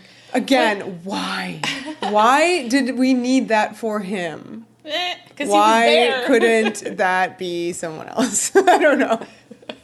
some of Gabrielle had done it some of the already. people who are there already. I mean, then they just did it with Varia. Like, it's just all Right. everybody's doing that, and it's like we just don't need Virgil, especially more than one episode of Virgil. Okay. One we can do. I'll give it to you. Yeah, I don't think he was meant to be a was recurring traveling. role. He Yeah. was meant to be recurring. Well, I mean, he meant in a larger sense. It wasn't Like, literally, meant to be. his job offer in LA caused the fact that he disappeared and, like, you know, out of this show. Like, it's crazy. He was going to be there for 22 episodes. What if? Phew. I don't know. I'm glad they're able to course correct, though, pretty easily. Oh, God, yeah, like, forget about him. Anyway, All right, next all right. one. Okay, returning faces appeared in the form of Cyrene, Ephany, Caesar, and Joxer, but what about those we didn't see? Was there room for another adventure with Callisto, Velasca, or Najara? Should there have been? I'll admit to wanting to see all three again, especially in alternate history, Callisto in When Fates Collide. But it could have made the final season seem very repetitive, reheated. Out of those, I think the only one that could have come back is Callisto. But, like, I mean, I'd obviously like know. Najara. But we don't need her at season 6. Like, Najara has, like, specifically, yeah. Yeah. If you're talking about kind of Callisto's that resolved. nostalgic return. Yeah, it's like a nostalgic, but if Yeah. in Fates Collide, you could do whatever. That's true. Oh, in Fates. Yes, that's really cool. So I personally Yeah. would have loved to see a Callisto Alti fight. Ooh, fun. Oh, it's true. Seeing Callisto and Alti share screen Because Callisto time would be like a good great. guy in Fates. Yeah. And she'd be like helping out somehow. Oh, I have a feel. And she would definitely fight Alti and it would be amazing. Team up. Yeah, I mean, I feel like, Like, that that'd should be definitely team up. end with It would have been really awesome. And I still just want to catch up with old Otto. Oh, yes. That's Yes, me. old Otto comes back. I just wouldn't have minded. And I guess nobody is Team Velasca here. We didn't need to see Velasca again. I did not need to see Velasca Probably by again. then she was on the OC. No. She was busy. No? No. Still not, too soon? not too soon. Okay. Now we have a question from Claire, who asks, there was a kiss written into the prison scene in When Fates Collide. However, it was not filmed. In the commentary, Rob was insistent about the choice to remove it being the correct one, seemingly with the rationale of saving the kiss for the finale, as though there can only be one. Like a Highlander? Callback. Yeah, good job. What do you guys think? Would a kiss have been preferable? Or does the scene happen precisely as it should? Oh boy. With just Xena's I'll love you forever line. Oh my god. Don't do this to me. No, obviously I'm not going to be like, there can be only one. Right. Of course there can be more. I can see how it would could be be, more. you know, like the big thing if truly there was a kid. I mean, there was like water spillage. It's technically water spillage transfer, right? It's not. It's like yes. CPR. Yeah. If anyone asks. Yeah, but like, I mean, like, she's not. Oh, wait, no, I'm saying This is a hidden it discussion. Don't- Hidden it discussion. Yeah. Itching. Okay, it would still be again because it's Fates and they're like their characters, but not. It's still like qualified. I'll just put that out there. Yeah, I mean, I It's sort of still- feel that way yeah. too. Like, I think it would totally have been appropriate for just like the kind of operatic intensity of that episode. Absolutely. But yeah, there would be a part of me that would almost be disappointed that the first kiss we have for them is like in this Real, alternate universe where they're not really themselves, and like even though it would be really beautiful and meaningful because it would, you know, stand in for the whole show. Yeah, I just, I want Xena and Gabs to kiss, not, Empress Xena and playwright Gabs. Yeah. What if it was like a tiny little, like, kind of like half mouth, like they did at Gabs' wedding, like fakery? I forgot about that. I forgot about half mouth kiss. See, and I like the way, like, that episode climaxes with, like, her, like, blowing up the universe. Yeah. So I wouldn't want to detract from that in any way. What if she just kissed Xena on the nose? That's cute. I guess sort of for me then, if we can insert unfilmed kisses into episodes. You know, why not like put one into Ides, you know? Ooh, put one into In Sickness and in Hell. Ooh, yeah. Yeah, foot right in that. But I guess I'm saying, there are more meaningful moments where I guess I would have been more excited for it. I don't feel like it would have been inappropriate. Yeah, I'd certainly have taken it if they'd filmed it and put it in there. I'd been like, and honestly, it would have convinced you. Like, if you saw it there, you'd be like, oh yeah, of course this would be their first kiss. It just makes sense where I wouldn't mind seeing it there, but I can see how they didn't want to, pardon the expression, like blow their load on it, you know? I guess. But again, in our modern times, it's like absurd to think that there can only be one kiss. Yeah. Not a soul would have minded, at least listening to us. Soul. Yeah. That is listening to us. But the fact that they couldn't even do it. Could they have kissed in Many Happy Returns? That would have been nice. Yeah. That would have made I would have some liked sense. that one. I would have liked, if anything, can they just do like cheek kisses? Can't they like just Many kiss Happy in Returns? every episode? Many Happy Returns, like, be like, happy birthday, cheek kiss, hug, makes, heterosexual people do that. Like, cheek kiss, like, I went in for the cheek, but then you moved your face, and, like, I got your mouth by accident. The half mouth. Oops it, like, that was a mistake. That's a definite half mouth kiss. I don't know. I guess they didn't have enough, like, water to spit at each other in fates, so...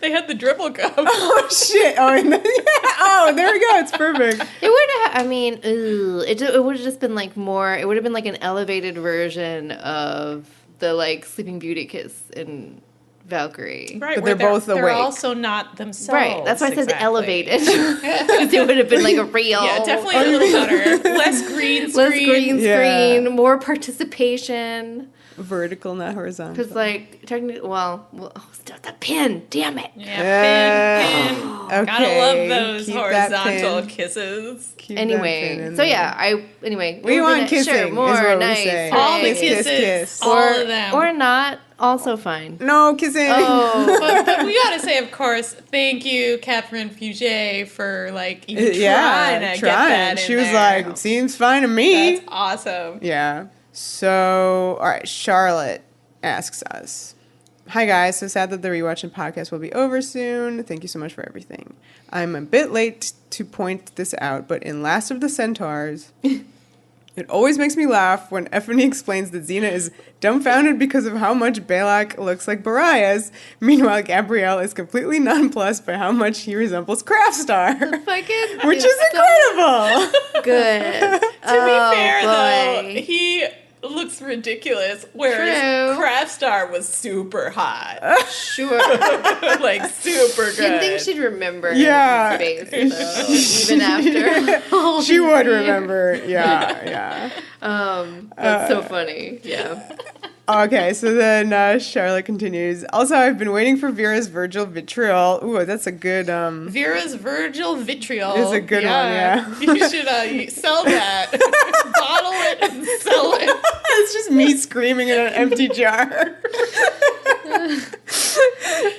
To subside sufficiently to hopefully be able to mention him again without unnecessarily spiking any blood pressures. Guess what? They've already been spiked. I felt it in my chest. I can't believe we had 2 of our listeners mention Virgil. Clearly just to mess with you. Well, remember how I started being like, he could guest star at the end. And then I was like, wait a second. Who am I? And this may be my last opportunity, sorry, Vera, to mention him. Would you guys agree with my theory that Deja Vu's Annie is a Virgil descendant? Reincarnated Joxer, looks like Meg. Oh, that's true. Anyway, just a thought. Yeah, I think that's legit. That makes all right. sense. You know, that's the only way I'll place where the accept him. genetics really make sense. Yeah. Like, why does Xena look like Joxer? Years and years down the line. It's true. Wow, it's like they planned it and all. Oh, man. I like this. Buy it. Yeah, we Headcanon. buy this. Add to our there tiny you go. list. Yeah. Charlotte then says some really nice things about the podcast. Thank you for listening, Charlotte. Thank you. And she ends the letter with, so long, and thanks for all the fish sticks, which is really cute. Oh my God, Charlotte, you win. Yes. That is the best. Who's next? Me? We lost track Katie. at one point. Is it me? Yeah. Katie. It's me. Ah. Okay.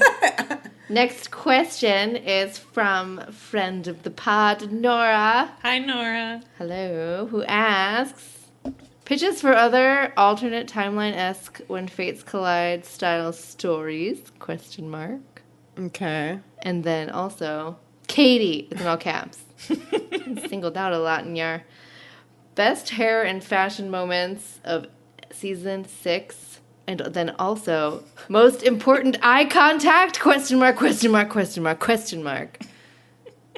want to tackle those first? Sure. I kind of feel like we've stumbled upon this several times throughout already, this discussion, so I will just reiterate again that the best hair is from...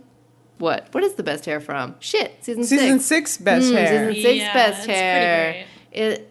What is it? I still say it is the long flowing locks of Fates. Yeah. So it's actually the extensions that are best. I fucking love extensions, Well, and one of my Fates just favorite keeps coming looks is a pin for the finale. Oh. So many finale pins. Yeah. Yeah, like, okay, so fashion, like, really, it's those pants. It's those fucking pants. Like, it's the pants. And the colors, and her, like, the gold coin breastplate thing. Mm-hmm. Just the, her vibe and attitude. She's very Good confident. attitude. Yeah. No, it's all Yeah, sexy. it's Everything very about good. And the spinny camera, like, specifically. Yes, that's if you want to I just see thought it, of, remember watch your vid. when there was that nice moment in Terrible Soul Possession when I'm like, it's not like I'm like going 100% about Beetlejuice sweating, but like that scene where Doctor was like, you look really beautiful at Xena, and she really did. She really did. Sure. Sitting there, that was nice. I love the teased hair look from that scene. I did. I thought it was good. And like my other another favorite Luke. Yeah, it hasn't happened yet. What about the eye contact? Has it happened yet? Oh man! Wow. Actually, it's a fucking scene in Fates again. God damn it! Yeah. I mean, Fates is literally like record. 85% eye contact. It's But true. I mean, like the prison scene. Yeah. Let's just like a quick scroll through. Katie's currently looking at all the Fucking- episodes on our board. Is there anything good in the abyss? They're not even looking at each other really in the abyss. But she looks That's good what's- because the hair that's is wet. the fucking best look. Yeah, the hair's that wet cave and wet back. hair. Wet hair. No yeah. bangs. They Yes, hide when they're wet. That's the best. Wait, the finale's not really like a spoiler. I For can like Luke's? talk about like Luke. Sure, go ahead. Like when we haven't had a lot of Gab stuff. Oh. That's true. Why did I think this was all about Xena? You always saying. think it's Yeah, about Well, I mean, Xena. like Gab's best looks. I mean, it's just like Helicon like is a standout because she's wearing like the same stuff, but it just looks so fucking badass. Yeah. That like that's just generally happening, and then like has more outfits in the finale, so that's fun. Yeah. But I so like- does Xena. Yeah, but that's like different. I mean, you mean like Rob Tapper like fabric special? Like how he loves fabric? I was like, Rob yes. Tapper puts her in a bikini. What? No, he just loves fucking fabrics. Yeah, but I also just, like- no, because I fucking love her Oh, flashback. that yes! Oh, yeah. Flashback. yeah, the stuff? Oh, I thought you flashback. meant the like nun armor. None? Like You know, N-U-N? like nun armor, like just Like from that her movie? ceremonial armor that doesn't really exist. Oh, I mean, that's cool looking. Yeah, it looks real good. I love red. Yeah. fucking No, I do love too. her, like, flashback look. Oh. It's very specific, too, to my needs. We'll talk about what it reminds me of. Anyway, pins. Oh, that's the nervous laughter that I'm gonna have throughout the entire finale. The 20-hour ready. podcast. Get ready for it, you guys. Okay.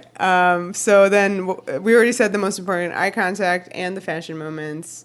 So other pitches for other timeline-esque things. Liv, I know you had a funny one. Oh yeah, well I had a few Let's see pitches it. for other alternate timeline situations in the style of When Fates Collide.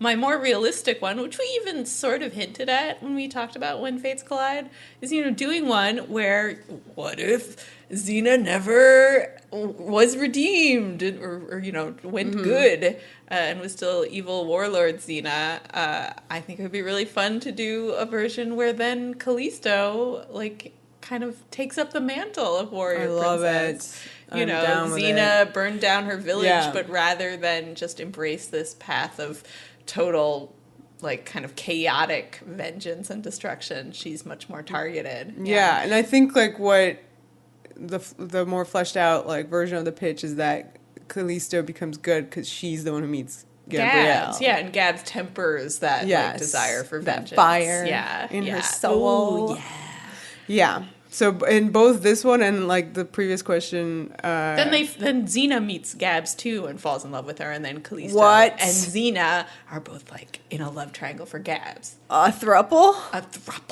Oh shit! Okay, I like this. I had one that I don't even know. This just sounds like a pitch for an episode, though, not necessarily a timeline one. But I wanted Xena to get god powers. Oh, yeah. And that sounds cool to me. And again, it's she kind of gets tempted to use them. First, to make the world a better place. Yes. Of course, the more you do that, the more you just start getting frustrated and messing with people's free will. Yes, and then Gabs has to talk her down. Always good when Gabs has to I talk also her wanted down. Xena to be a cult leader, kind of like Najara. I think we mentioned that, didn't we, in the Najara episodes? We think we've pitched this before. I think a lot of these pitches are versions of things we've already said we wanted. We're simple creatures. We want what we want. We like what we like. Yeah. Mm-hmm. Do you have any, Katie? No. Didn't you have another one, Liv? I had one which was just went way. I don't even know where this one came from. Which was just Gabs is the headmistress of an academy for girls. I think this is in a next life. This isn't really an alternate timeline episode. This is in a next life. That's what Gabs is doing. And then one of Xena is reborn as one of the girls at the school. Oh my God. And I was like, wait a minute, this is really problematic. But I want it. I would totally watch and read. It's definitely a fic. Yeah. Okay, I have one here from Camilla. She says, could you talk a bit about the use of color in season 6 and the way this season might differ from the ones before in terms of filming? If you compare any scene from the Norse trilogy with the usual, more naturalistic looking, it could almost pass for a different show. What could be the intentions behind these changes in art direction? What do you think it means when the arguably darkest season is also the most colorful?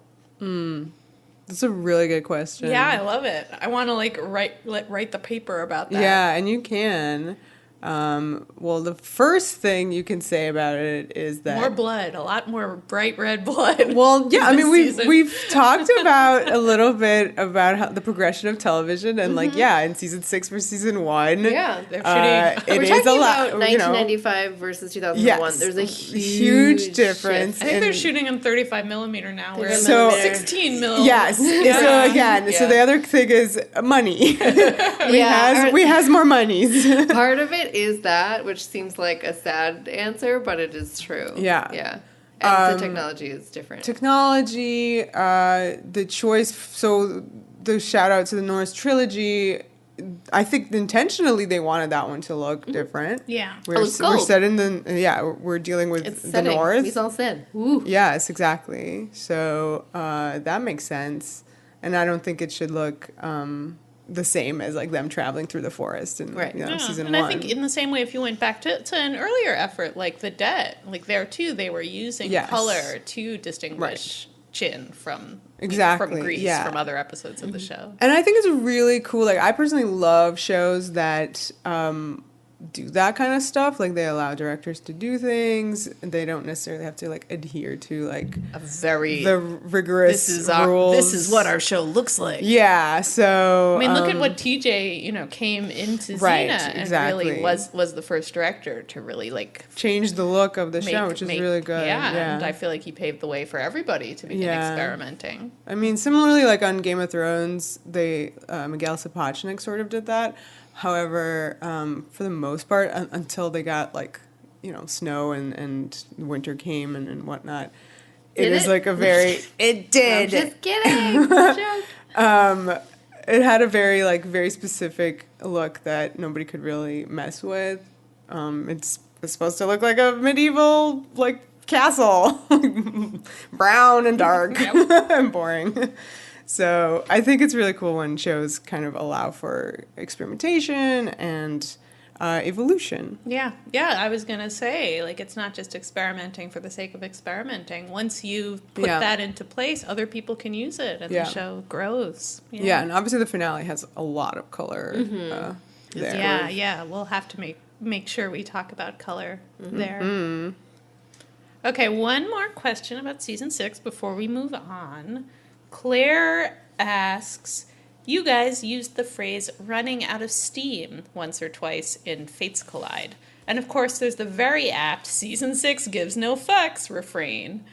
Do you guys think, maybe without the finality of Friend in Need, that there could theoretically have been a viable season 7 or a movie? Or do you feel they had truly exhausted themselves by that point? Well, Lucy might have truly exhausted herself, but I think there were legitimate plans for a movie. Yeah, I think even several movies. Well, yeah, because back then, that's what you did, the X-Files 6 seasons was in a movie. 6 seasons in a movie. There was no other thing, that's kind of because back then, the silver screen was where it was at, right? That whole thing. So funny. It's so opposite. It's so opposite now, yeah. So I think they did want that. I would have been happy to have it, of course. Everybody would. And it requires less of a time commitment. Yeah, and you have more money. Yeah, look at more X-Files money. Fight the Future. Yeah. I know Lucy. Xena could be like, fuck shit. Oh my God. I know. Xena Oh my God. I don't think they would have. I think it would have been Well, it was such a big moment for the X-Files movie. know. It was great. I remember. I was like, it's like what they should be doing all the time, every day, every hour of their lives. Just fuck, what the fuck? What is this fucking shit? Especially in Sickness and in Health. Oh my God. Oh, and I'm talking about the X-Files. I remember that. That was funny. But yeah. I think they would have done a good job at a movie. I don't know about a season 7. I think that probably would have been a bad idea. And I think that the reason season 6 is so hypercharged and gives no fucks and good is because they knew it was the last one. They threw everything they had at it, ran up against it. And Yeah, but I think a movie would have definitely brought out, their best game again, in the same way that we saw for When Fates Collide, and that we'll see in the finale. I think Lucy and Renee, as tired as they clearly were, would have given it their all. Yeah, one last time. For sure. Everyone would have brought it. Okay, next we have Mouser003. Asks, for the end of season 6 mailbag, why do you believe Buffy had more recognition than Xena, both as a feminist forward show and a show that is still looked on as the female-driven show of the time? Oh. Yeah, that's a big question. I have a few answers. Do you guys have some? Let's hear them, Katie. Well,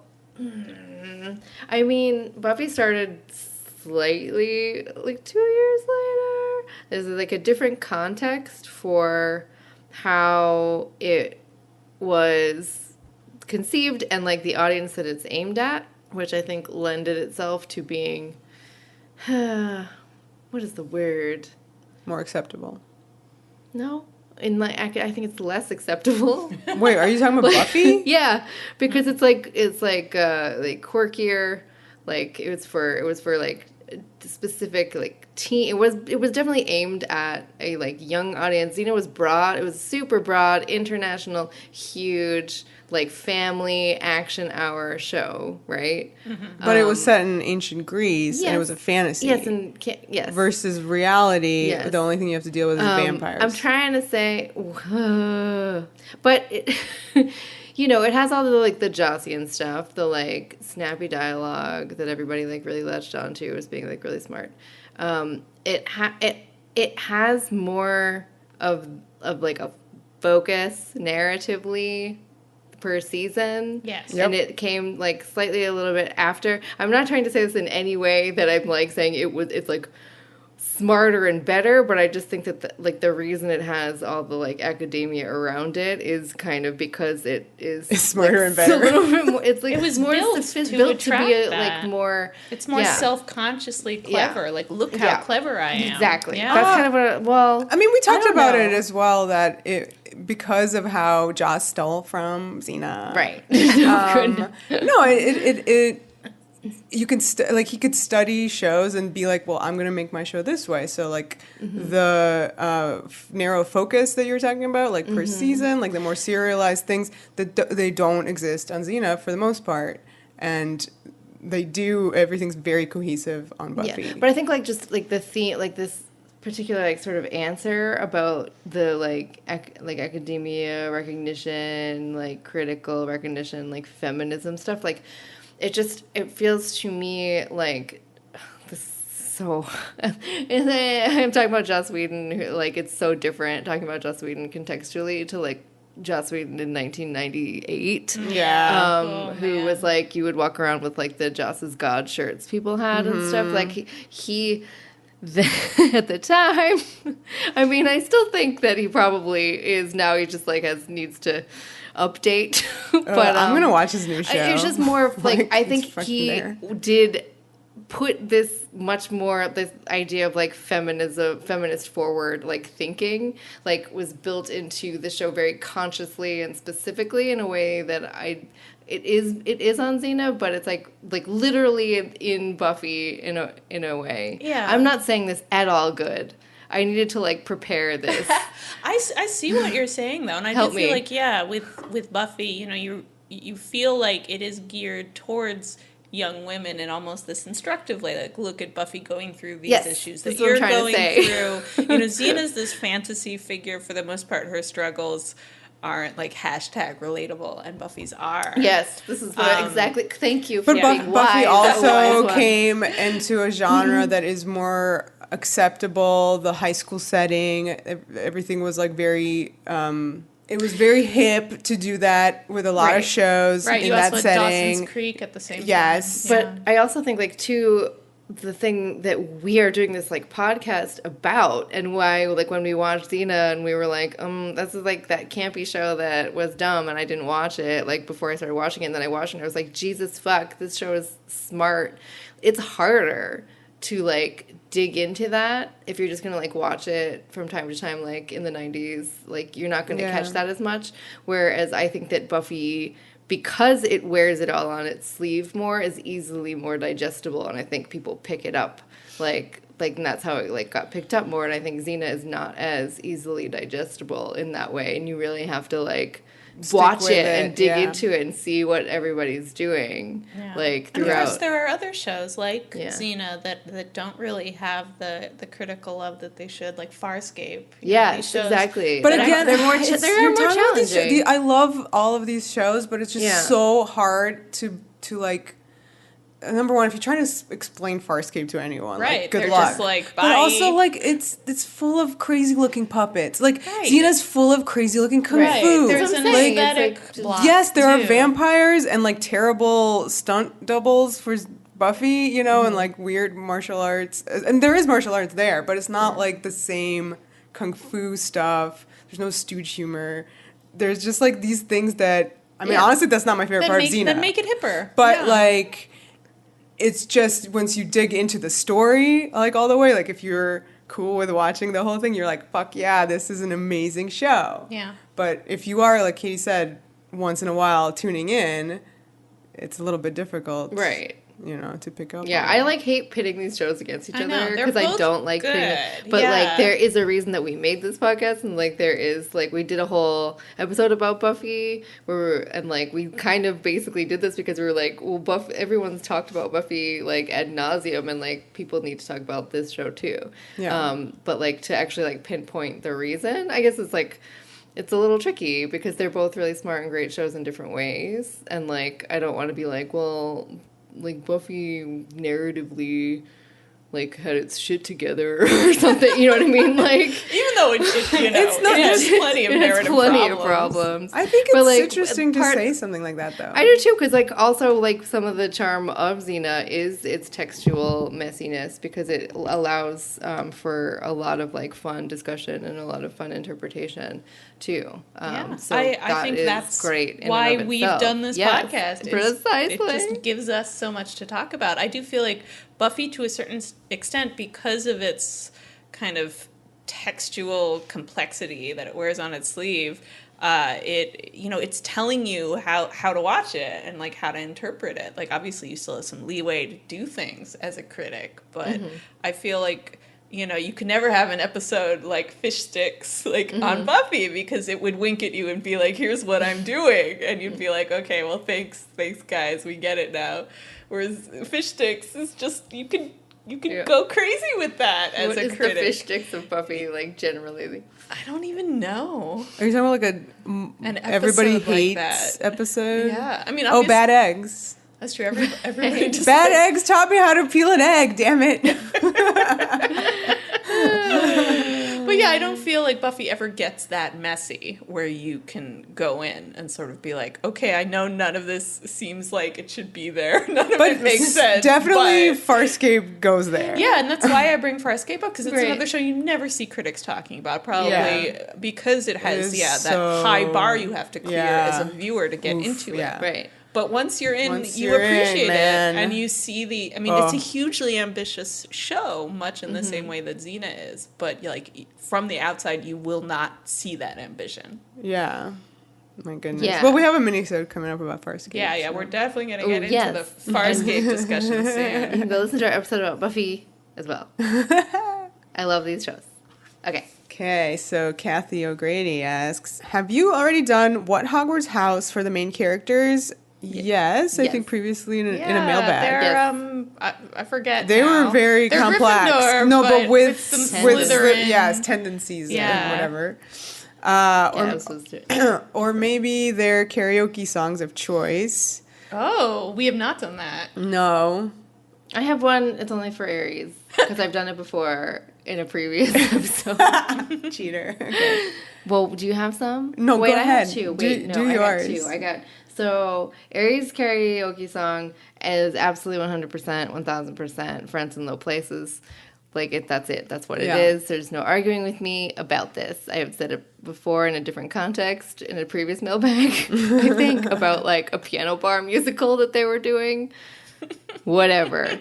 That is what it is. I was considering, perhaps, for Gabs, maybe What's Up. Ooh, I can for see when? That. Yeah. I have a Gabs one. I don't know. What do you mean for when? Because I have a very specific Gabs during the Rift doing You Oughta Know. I don't know. Season 4, I guess. Wow. Alanis would be honored. Yeah. So honored. I think season 4, I think. Okay. Well, like in India? Yeah, sure. I don't know. What's going on? I don't know. You asked. Okay. I don't know. Yeah, I guess we don't have any Maybe for Xena. Season 1, maybe Baby Gabs would sing What's Up. Oh, that's cute. I don't know. Do we have a Xena one? I missed what your song was. Oh, You Oughta Know for Gabs in season 3, the Rift times. Excellent. Yeah. I'm so bad at music that I'm just like, I don't know. One of my 3 songs that I know. Could it be a Kesha song? Sure. For Xena? What is it? Yeah, which one? Is it Cannibal? That's the only Kesha. In the Abyss? Or Blow. She could sing Blow. Blow's not. Okay, Blow's a good choice. Yeah, it's a good song. Yeah. Yeah, sure. I don't know. Does she have that woman one? I can definitely see Lucy singing that one. Yeah. Melissa asks, what fan fictions would you recommend for a new Xena fic connoisseur? Thanks, ladies. We are going to be doing a bunch of fanfic minisodes coming up. Right, and we've previously sort of mentioned fanfic before. Oh, yeah. I've had, get this, no time to read Xena fanfic. Yeah, it's true. It's one of the nice things about not having to, do research and prep for new episodes of the podcast anymore is that we get to go back and actually experience some of the fan works in a more in-depth way. Yeah, I mean, I did get partway through Melissa Good Soulmate series and I was enjoying it. So I definitely recommend that as kind of a clear starting point for big works that were going on at the time. And we've mentioned Vivian Darkbloom before. Yeah, that's the one. So if you want less clean in the sense of it's darker. Yeah, that was definitely my jam when I read a little bit of it. Yeah, so it's Infamia. Yes. That one's great. That is Gladiator Gabs and Roman lady. But it's Xena. not it's kind of Conqueror adjacent. Yeah, she's not Conqueror. Well, I don't. No, yeah, it's adjacent. Yeah, it's just good. It's playing with some of those tropes. Yeah. It's just good, guys. It's just good. It's good. It fades out. It does a lot of fade outs. Where's the smut? There's no smut. There's no smut in it. So I'm just saying, it's still very nice. But yeah, stay tuned for the mini-sode. About smut? No. I mean, I'm sure smut will come up. Smut will come up. Yeah, no, we have a few requests in. So, yes. Yep. Next question. Okay, next up we have a really great email from James, so I'm going to read the whole thing. It says, "Hi, y'all. I'm hoping I'm not sending this too late. I wanted to email this rather than throwing it up on Twitter because I'm not out as trans on all my social media. That said, here's the long-winded message and question. I'm a transgender man, but I spent most of my youth identifying as a lesbian in a conservative household. I went to private Christian school and the whole nine. Oh, fun. I went to private Catholic school. Good times, good times. I was pretty shy, so most of my time when I was younger was spent alone watching TV. Xena aired when I was in high school. Closeted me desperately clung onto the show because it had strong female characters who were the focus of the show and not a sidebar. I loved action-adventure shows with female protagonists, so short of reruns of Cagney and Lacey and Charlie's Angels, Xena was an oasis in a sparsely covered landscape." This is me sidebarring, it's just so, you really do have to, keep contextualizing the show. That was, existed. it. Yeah. And, when we were just talking about Buffy just now, I was literally thinking about how, what stuff Buffy did that got, all this acclaim, and it was, that Willow Terra kiss in the body that we haven't gotten even to that yet. Yeah. On Buffy. Yeah. So, anyway. Or maybe it was just about the same year. Yeah, it was same year. It was just this same year. Yeah, exactly this time. Anyway, sorry. I also appreciated their relationship with each other took center stage. There were other shows like La Femme Nikita in the 90s that were around that had an action focus, but the female protagonists were really defined by their relationship with a guy, whether the male was another protagonist or an adversary. Anyway, Xena has and always will mean a lot to me. Now that I've legally and physically transitioned to male, I almost feel like an intruder into the fandom. When I see online forums and podcasts, I see mostly women interacting. I ID as a gay man now, and I'm happily married to the best guy in the world, but I spent 20 years identifying as a lesbian. I still enjoy revisiting fanfic that ships Xena gaps, X/G. So all that brings me to my question. I have shied away from going to conventions or interacting with the fandom at large because I don't want to be that guy invading a happy female-centric space. Do you see men interacting in depth in places like Xena fanfic retreats and conventions? If so, how are they generally received? Does having spaces that are free of guys enhance attendees' enjoyment? I'm a hardcore nutball at heart, but I'm scared to attend a Xena convention. Anyway, thank you for your time. The podcast is fantastic. Hope you all picked a new show to review. Your podcasts make my job bearable and are much appreciated. Thanks, James. Thank you for this email. Thank you so much, I really James. wanted to read the whole thing because I just think this is really important for fandom, and the question is really important, especially if there's anybody else listening who might have similar questions. So my answer is I think that going to the XenaCons and things that I have been to are the best experiences that I've ever had, and to not be scared at all to go. Yeah, for sure.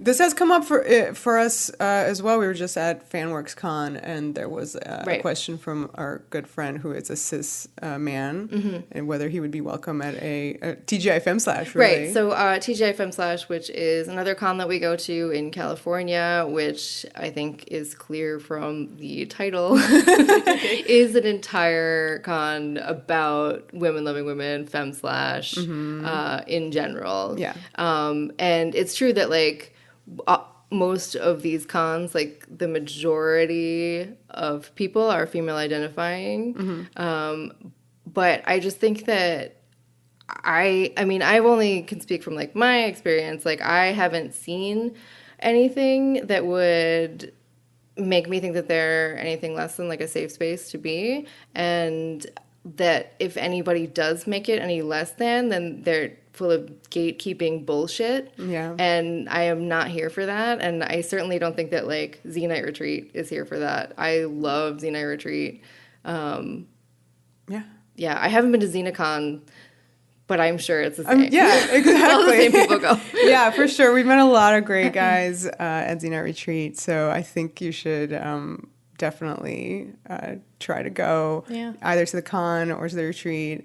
You will be welcome. Yes, I agree. So that's why if you love Xena, you will be welcome. I just thought it was like we got this same question basically at the same time, like over email and then in person from one of our own friends who was having these same like, I don't want to be intrusive in this space, and I just can't express enough how non-intrusive it is. We love you. Yes.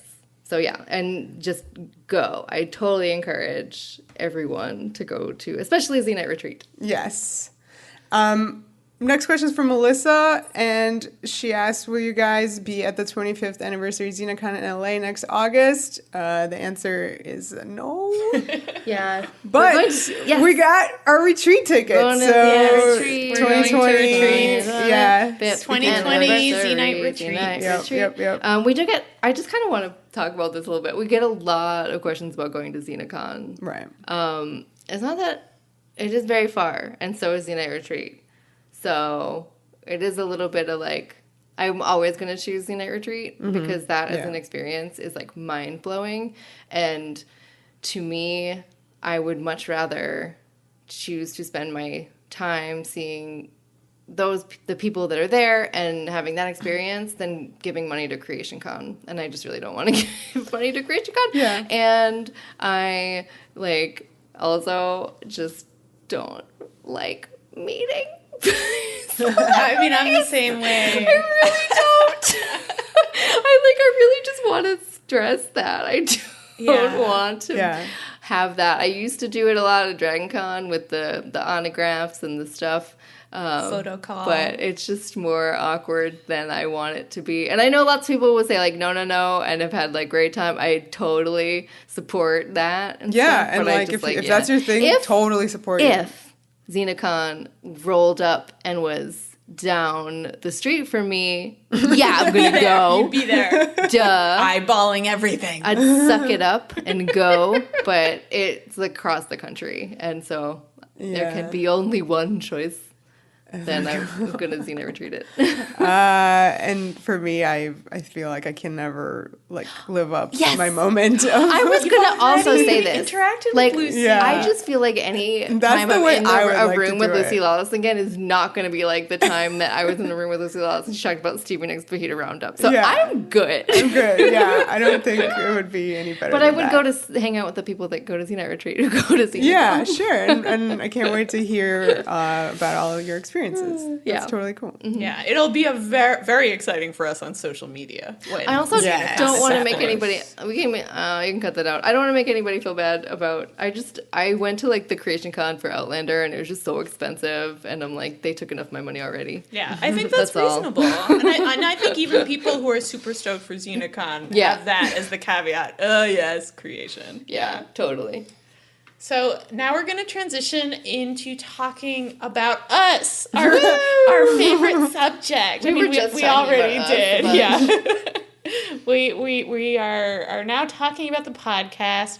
Of course, as you might be able to guess, the most frequent question we got related specifically to the podcast is, with me now, what are you doing next? What are we doing Which, next? people seem to think we don't like to hear this question. We love this question. We laugh when we get this question. I mean, the honest truth, which I think you could intuit, is that we still don't know. Like, we're still very deep into Xena Warrior podcast. Yeah. And I think until the dust settles a little bit on that, we really will not know what we want to do. But we absolutely appreciate everybody's suggestions. I would say the most common was Spartacus, which, is interesting and logical. Yeah. And we like that one. Killing Eve was a close runner-up. Still on the air. It's still on the air, so that would be a very different podcasting experience to do a live airing show. Fandom got a little... Yeah. In fact, we had maybe a it needs very us to funny come email. rescue it. Yeah, from Nora, not Nora, friend of the podcast. Another Nora. Hello, other also Nora. friends, but we don't know you in person. We don't know you in person. Nora, friend of the podcast, who says that the fandom for Killing Eve has just been a hot mess, and that she wishes we were there to give our wisdoms. Sorry, we're not. But yeah, we've been watching that from afar and going, sweet summer children.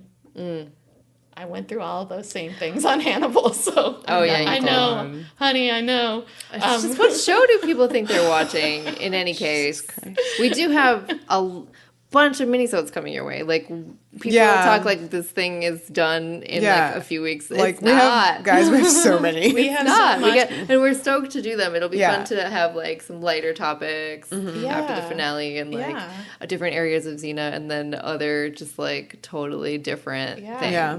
And in fact, I don't think we have a Killing Eve request. If there is anyone out there, any listener who is owed a minisode and can't think of a topic, Killing Eve would be a great suggestion. So throwing that out there for you.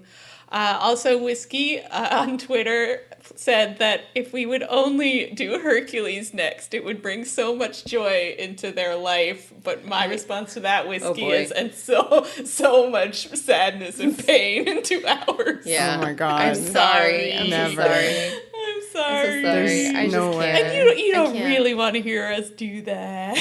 Oh God. Sometimes you just We will gotta... be doing a mini-sode about Hercules. Yes, we do have a more Hercules in our future. Hooray! I can't talk about Kevin Sorbo for that long. My life. Like, just even saying his name just now was too much. Okay, Put a coin in. I will put in a coin for Katie and No, Kevin Sorbo. Kevin Sorbo only. Okay, here is a question from Claire. How do you think your ideas on recording/editing/delivering podcasts have evolved since the Caps Lock and Cray days? What? And through 6 seasons of Xena. Jesus. You guys have come far being an entirely independently generated podcast, which evidently means freedom and creative control. And an incredible and constant amount of work. Yeah. Oh. If you guys were theoretically to launch a new show, would there be consideration given to finding ads or a podcast network? Or do you prefer the independent model? That's a really good question. It honestly had not even occurred to me to look for a podcast network and go corporate. Oh boy. Yeah. Well, we could do our own ads. Big, and then there's like Casper mattress. Oh Go get one. Not sponsored by Squarespace. This Xena Warrior podcast podcast is on Squarespace. No, they're are not. not. I mean, we are. We are. We actually are. We have every podcast ad item you could possibly imagine. No, that's interesting because there are like smaller podcast networks and there's like huge ones, and like that, and then advertising and podcasting is very complicated. It's like numbers of streams and all kinds of bananas stuff. I mean, we did briefly look into this. Yeah. And then we were like, we have too much Xena work to do. But like, I like the Patreon model a lot. I think I like that exchange. But just like from Capsule and Created, it's like I don't even remember. Well, I can tell you one thing. We did not edit those ever. We didn't edit. It was just me and Vera shooting and shit. We just hit record and then I put it on. No, well, we did. We had an amazing... What sucks is that some of our best stuff is like no longer available. We had this really great episode about Carol 2015. Oh. I was really in depth. You didn't even save it as an MP3 or something? It's saved, but like it's not. You know, like the weirdest. Thankfully, the Xena episode is one of the ones that is like available still because I've only saved like 5 episodes. Yeah, and listeners, if you don't know what we're talking about, I guess we can tweet out a link to that again if people want to listen. Oh yeah, me and Vera had a podcast that was just like an all-purpose media podcast, right? And then it like branched off into being a Game of Thrones / Outlander podcast in one episode. Thrones and Kilts because they were on the same day. Yeah, and that was like too much for me. Like to handle, and so we needed to podcast it out. Yeah. But then they were not on the same at time all. Yeah. So we couldn't do that. Although I guess we could have. It would have just been like Thrones and Kilts and like it would have been Thrones. And then the kilts would come back and talk about the kilts and talk about the thrones again. We could have made it happen. And people do like weird podcast, like mini podcasts within podcasts. Yeah. Oh, yeah. So and we're doing a mini podcast within a podcast. That's true. Yeah. Duh. And then, but like for this one specifically, like I feel like the way that we've gone through it changed, but it kind of had to do with the show evolving at the same time too. Like I have no recollection of how we managed to talk about 2 episodes in one and for like a short amount of time. I have no idea. I had half a page of notes for the first for episode 2, like Xena episode 2. Were we even talking about it? I don't know. We talked about that one for 20 minutes. Yeah. I know that. Yeah, we sort of just summed up the plot. We didn't go through it bit by bit. Let's go back to that for the finale. I'm gonna say it out loud, so I'm gonna have to do it. But like for every time you hear me complaining about notes, I'm going to somewhere put some kind of visual evidence of how my notes have evolved. Oh wow! Into a crazy person's like manifesto. Oh my God. And you'll see what has happened to me.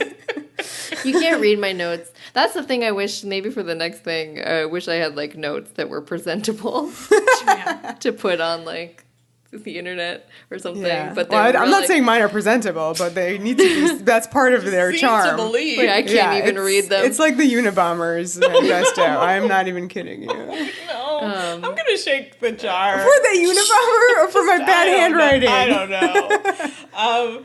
I do think it's amazing, that our process for doing the podcast has sort of, just like the show, it sort of goes off the rails a bit. It becomes way more ambitious, way more sort of like over the top. Right. But at the same time, way more in depth and like discovering all of this emotion.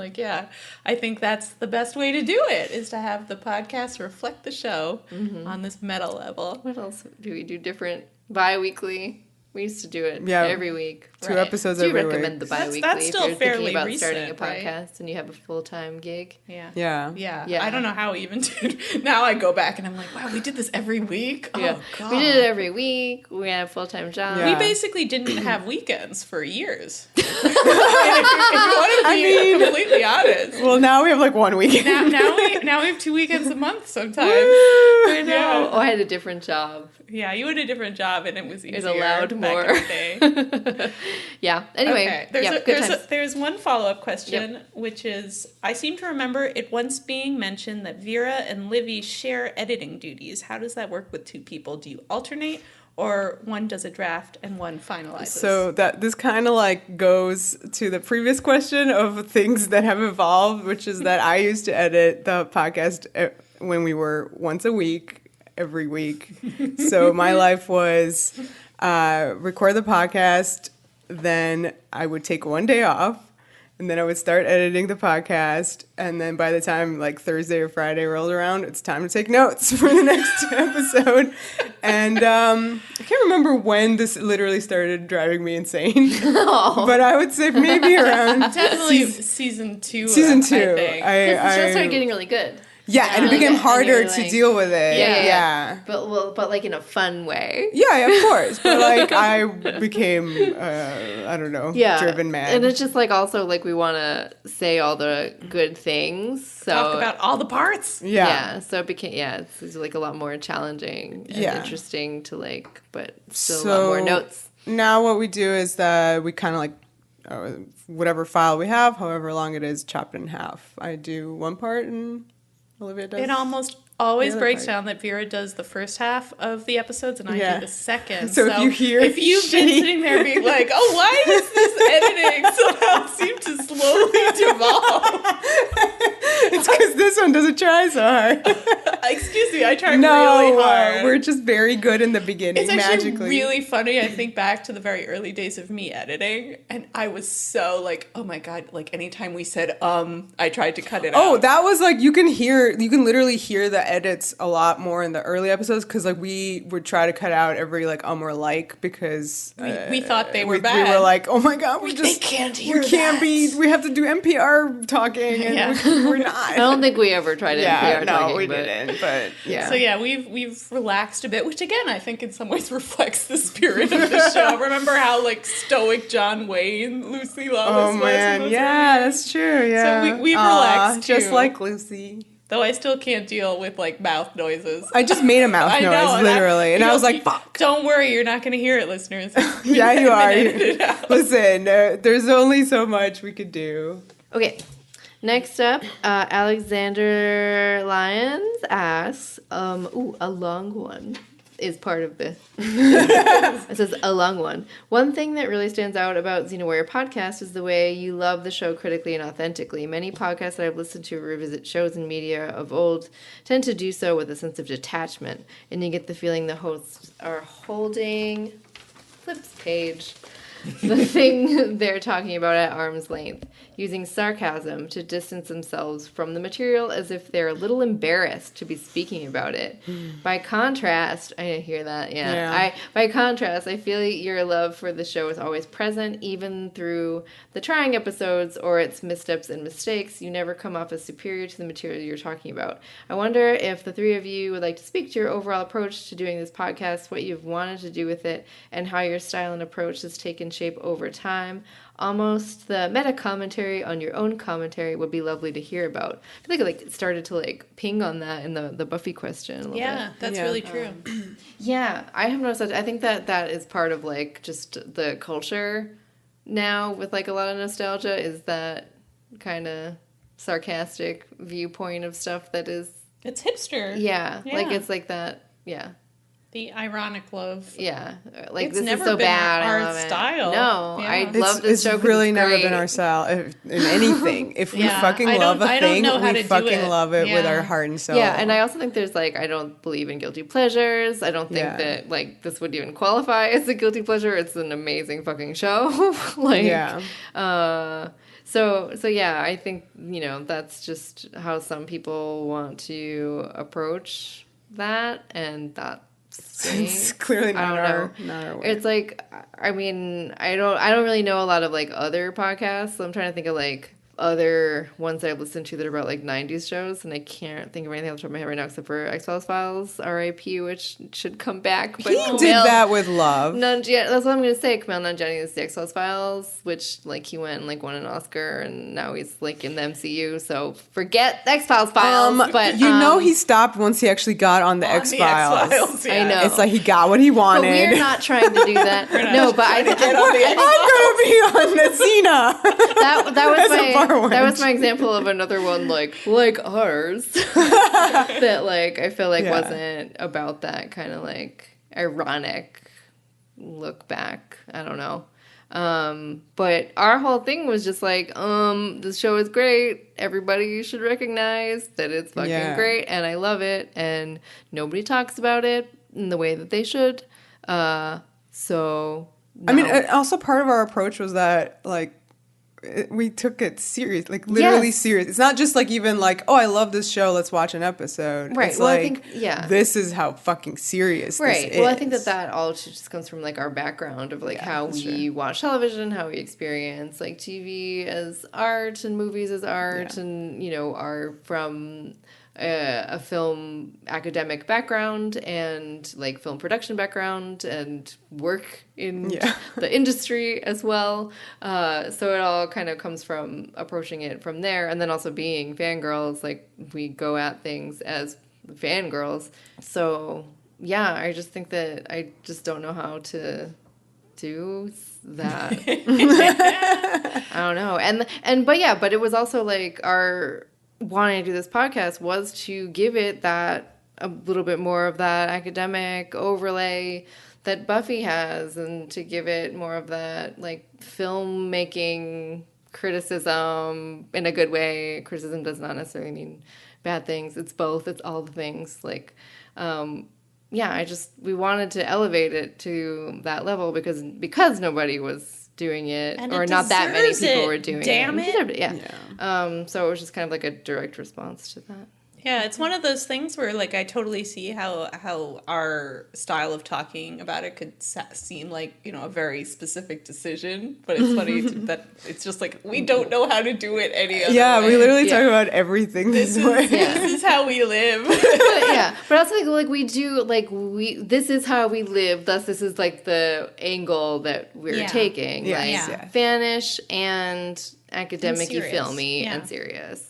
Like, you could approach it. Yes. But you know what I mean? Like, yes. But there are other ways that you could do it. You could do a Xena podcast in so many different ways. Yeah, and I think I really appreciate about us and our approach, you know, that we do sometimes get really serious and we do sometimes go funny, though I hope our humor is not at the expense of the show. And I feel like that, too, sort of reflects the show, that we ourselves, you know, we don't take ourselves very seriously, even as we try very hard to take the show seriously. So I would say that's our style. Okay, Jay on Twitter says, since My Life is Murder is Lucy's first headlining series role since Xena, will you cover it once on Lucy's IMDb experience, or will we get a podcast for each episode? I mean, if it's on her IMDb, it shall be covered. It will definitely be covered. And similarly, will you guys give full podcast reviews or audio commentaries for Locusts and Vampire Bats? And again, yep. All of those things are definitely getting an episode of the Lucy Lawless IMDb experience. Is this really true that this is her first? What about Spartacus? It's headliner. Isn't she like the main lead? Yeah, but she's like literally, I'm Alexa Crow. Shit. It's gonna talk. A crow is a bird of the genus Corvus, or more broadly a synonym for all of Corvus. Thanks, Alexa. Anyway, she's like, my life is murder. She's the my. I mean, that is true. Like, even Xena didn't have that. Oh, even though her life was murder. Yes. So I mean, she definitely is one of the female leads of Spartacus. Okay, but she's not the headlining person, I would say. They probably weren't selling it with her face. Also biggest. Spartacus. Yeah. Probably the headliner of Spartacus. Ooh, put her in the front. Yeah. Okay, I have some questions from Camilla. What are you guys working on outside of this podcast? It's really cool that you never self-promote. But, you know, are there any original projects out there we should be on the lookout for? Nudge, nudge. This is the thing. Like, this is the thing. Speaking for myself, this is the thing that I do that would be the thing that I would promote elsewhere. Well, promote it, Katie. Have you heard of this Xena Warrior podcast? Just me when I'm out places and like, oh, my podcast. So like, just in terms of like other things like writing or art or things like that, like I wish, but no, this is my thing. And then my other time is a full-time job. So no other things to self-promote. But I think that this is a great thing to promote.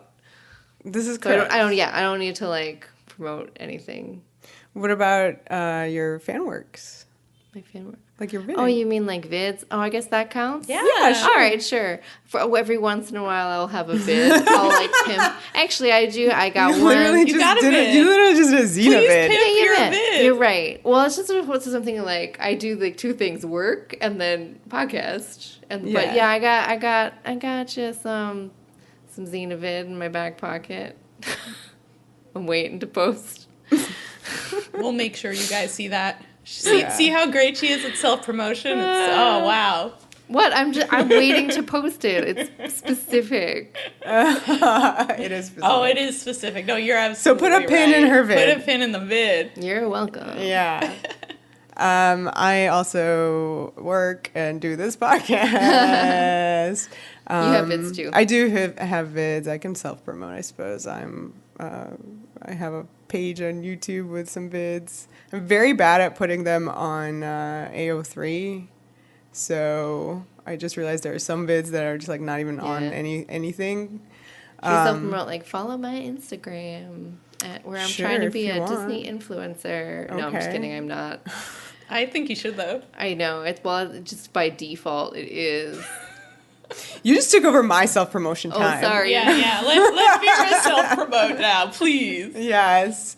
Anyway, I'm Hollywood Girl GRRL on YouTube. Oh, my goodness.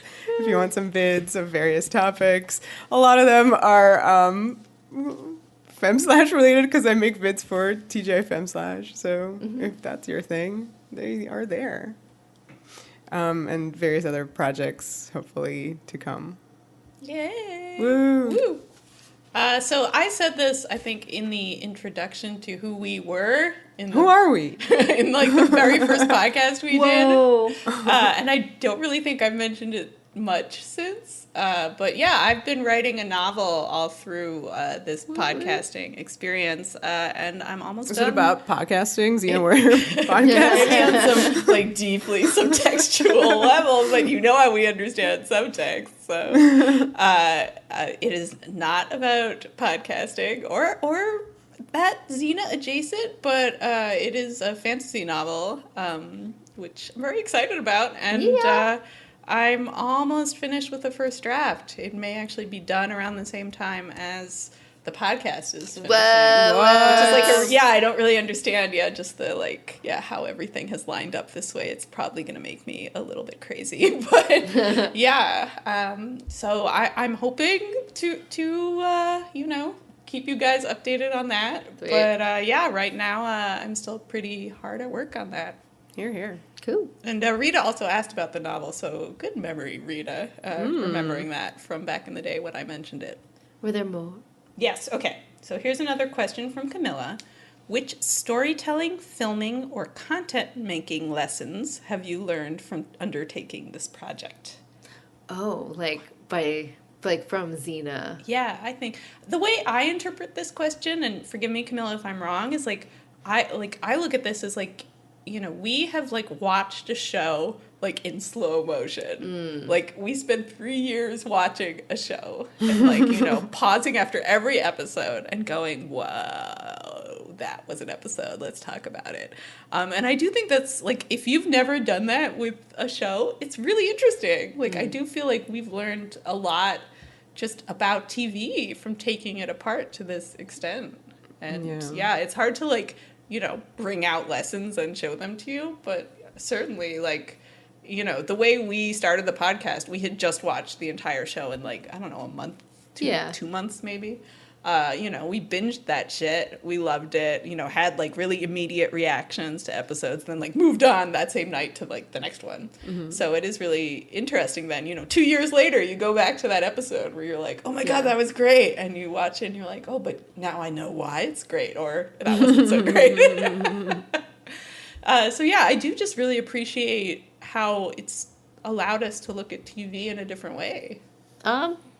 Yeah, I agree. Yeah, it's hard to really, just pull out, a whole bunch of things. But, I just also feel when you're watching TV, it's really easy to get, caught up in just how...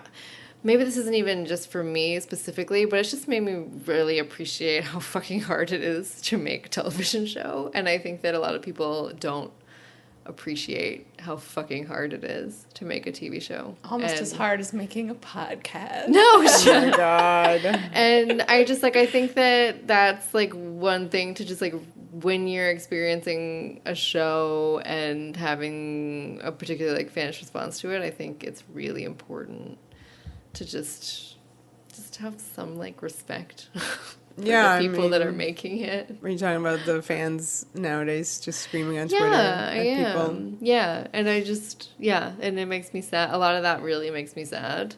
Yeah. That's like how people react to TV, and it sucks. And so like I don't know if this is particularly answering the question, but I just feel like I appreciate all the work that goes in and everything that people put in to making stuff. Yeah. So don't sure. be mean. Yeah. I think that's a great takeaway. Okay. When you edit your episodes, what sort of stuff do you cut out? Is it only pauses and silences, or are you ever forced to leave out conversational bits due to time? And the obvious follow-up to this is Xena Warrior podcast blooper reel mini-sode, maybe? Oh my god. I don't think so. We don't really have bloopers. We have like... We have like the bits before you hit the record button, Vera, where we just get really goofy, but we never record those, unfortunately. That's the closest I think we get to like really fun. Yeah, I gotta start. Well, once in a while I put the You'll little put that bleep in, and yeah. there's something here and there. We had back in the day when we were like, episodes can't be over like an hour and a half tops. We like would put, a few deleted scenes on Patreon. That's right. Like that happened like once, and then we were like, I think it's for the fine. Buffy minisode we talked so long that we felt it couldn't be called a minisode. Oh, whatever. Cut but stuff. now we did But have we like don't really. 3.5 hour Yeah, now episodes. it's like whatever. Yeah, Just so put it on there. Yeah. It's mostly pauses, likes, and ums, and us and not even likes and ums, and then us trying to like... Yeah. Things like where we... Awkward pause. We go get more drinks. More drinks. Yeah. I lose my place in my notes a lot. Yeah, you're not missing much. Yeah, is it's nothing. basically what we're saying. Yeah, and there hasn't been like a document kept of like all our best ridiculous moments that we can like go back to and put a blooper reel. Yeah, too bad. Yeah. We should have. There's a lot of things like where I kick myself and go, I wish we were, taking better records of certain things that we've done over time. I definitely would like to know how many pins we put in things. I know. I'm sure they're not all unpinned at all. Yeah. There's always going to be some dangling pins, but put a pin in that because we'll get to that in a sec. Next question is from Sarah. Hey, my favorite podcasters. Hey. Number 1, what podcasts are you all listening to on the regular?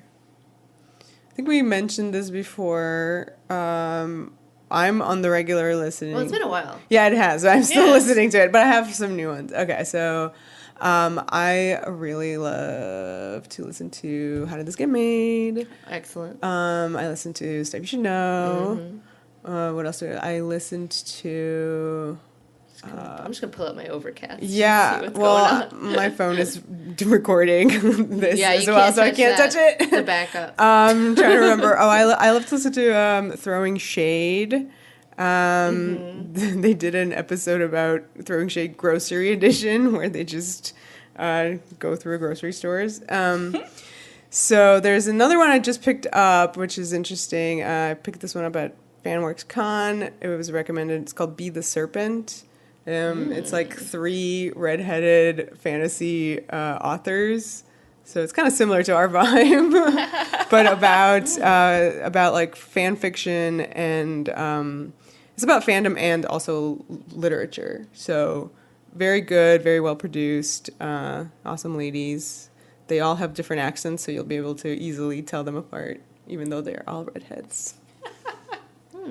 I'm flipping through my giant Overcast. See, I just like subscribe to stuff a lot of times too, so that I don't forget. And that pop I have one, Katie. Yeah. What is I was that gonna one? say. I just found one that I'm really into. It was also recommended to us at FanWorks Con, called Switched on Pop, which is part of Vox, and it's about pop music. Yeah, that's good. And I only listened to a couple, but it's really good. I've been listening to My Favorite Murder for forever. Really behind, trying to catch up on that. Good Christian Fun, which is really great. I'm trying to catch up on that too. One of the guys did Gilmore Guys. That was popular. I just found too a Game of Thrones one that I really like called the Boiled Leather Audio Hour. Faculty of Horror is really great, really smart. Women talking about horror movies. And got me some Oprah's Super Soul Conversations, which is super good. And Podcast The Ride, I really like, which is about theme park stuff, mostly fun. Disney. NPR's Pop Culture Happy Hour. Wow. Super good time. Yes, I do have a lot of podcasts on here. Oh, You Made It Weird. I like. Unspooled, I'm going to listen to soon. Yeah, I should listen to Unspooled as well. Mm-hmm. And, of course, my favorite podcast that helps put you to sleep at night, Sleep With Me podcast. So good. Okay. And unfortunately, I still do not listen to podcasts. Even I think the previous time we had this discussion, I was like, I'm going to start. It's going to happen. You guys are lucky if she listens to our podcast. I have to in order to Otherwise, edit she it. wouldn't. That's the thing.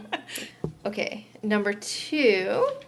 What have been your strategies against burnout on such a long-term, intense group project? What are you giggling at?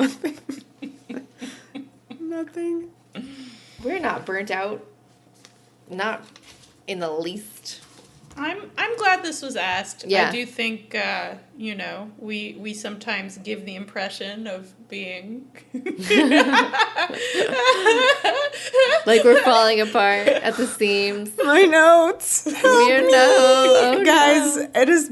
I'm gonna say it. I now have to have 2 days of taking it, maybe 3, because take notes. because there's Get so through. much sometimes. Have you started your finale note? No, Uh-oh. I've been procrastinating. Uh-oh. I should start now. yeah, you start should. now. Sometimes like 5 minutes of the show equals like 40 minutes, 40 for me minutes just of because I notes. can't do Vera it. has a very specific role. I don't think if you've not noticed, well, I'm assuming everyone listening has noticed, but like is the captain of the ship driving us through the episode. Good ship, But, Xena So Warrior it has to. You podcast. have But it to have wasn't all like these that before. It was not. It It wasn't. evolved. What happened? It evolved into like when we really just started Madness. like doing a very intensive deep Madness. dive into like Yeah. every thing on screen at every moment, which I think Yeah. people appreciate. I mean, At yeah. least I hope. But yeah, I don't necessarily think that like I've implemented any strategy. It's just the same as just incorporating everything else into the schedule with working. And like I think doing a podcast, and for anybody who's listening, I think I said this already, if you're ever thinking about doing it, and you do have a lot going on already, doing it bi-weekly is very helpul. Yeah, that and I helped think a that lot if we for didn't us. do that, I don't know would what we have would've been done. very bad. I mean, yeah, it's also kind of difficult to sort of schedule it around our lives and various things that are Yeah, there's happening. 3 of us. Yeah, so there's 3 schedules to deal with. That has been an issue. But if ever there has been like any kind of like burnout-y, like, oh my God, kind of feelings, it's always just been like, for me, it's like taking the notes. But whenever we sit down to actually talk about the Yeah. episode, it's I like feel that the goes same way. out of the window. Like it is pure joy. Yeah, you gotta do It that is- note work, yeah. though. Like, you know what we're talking about. I When we know, sit yeah. down to talk about it. But yeah, it's like an amazing experience always to do the recording. Yeah. And actually talk Yeah, about and it. in the end, that is, that's, Yeah. well, a lot of things make it worth it. First, it was just the pleasure of, having those conversations, sitting down. Yeah. Then it was the pleasure of, like, having you guys talking back to us and realizing how many people were out there listening. Yeah. And now I would say it's just that there's, a community, not only formed around the podcast, but the community of Xenites who we've now been welcomed into. And Yeah. Yeah.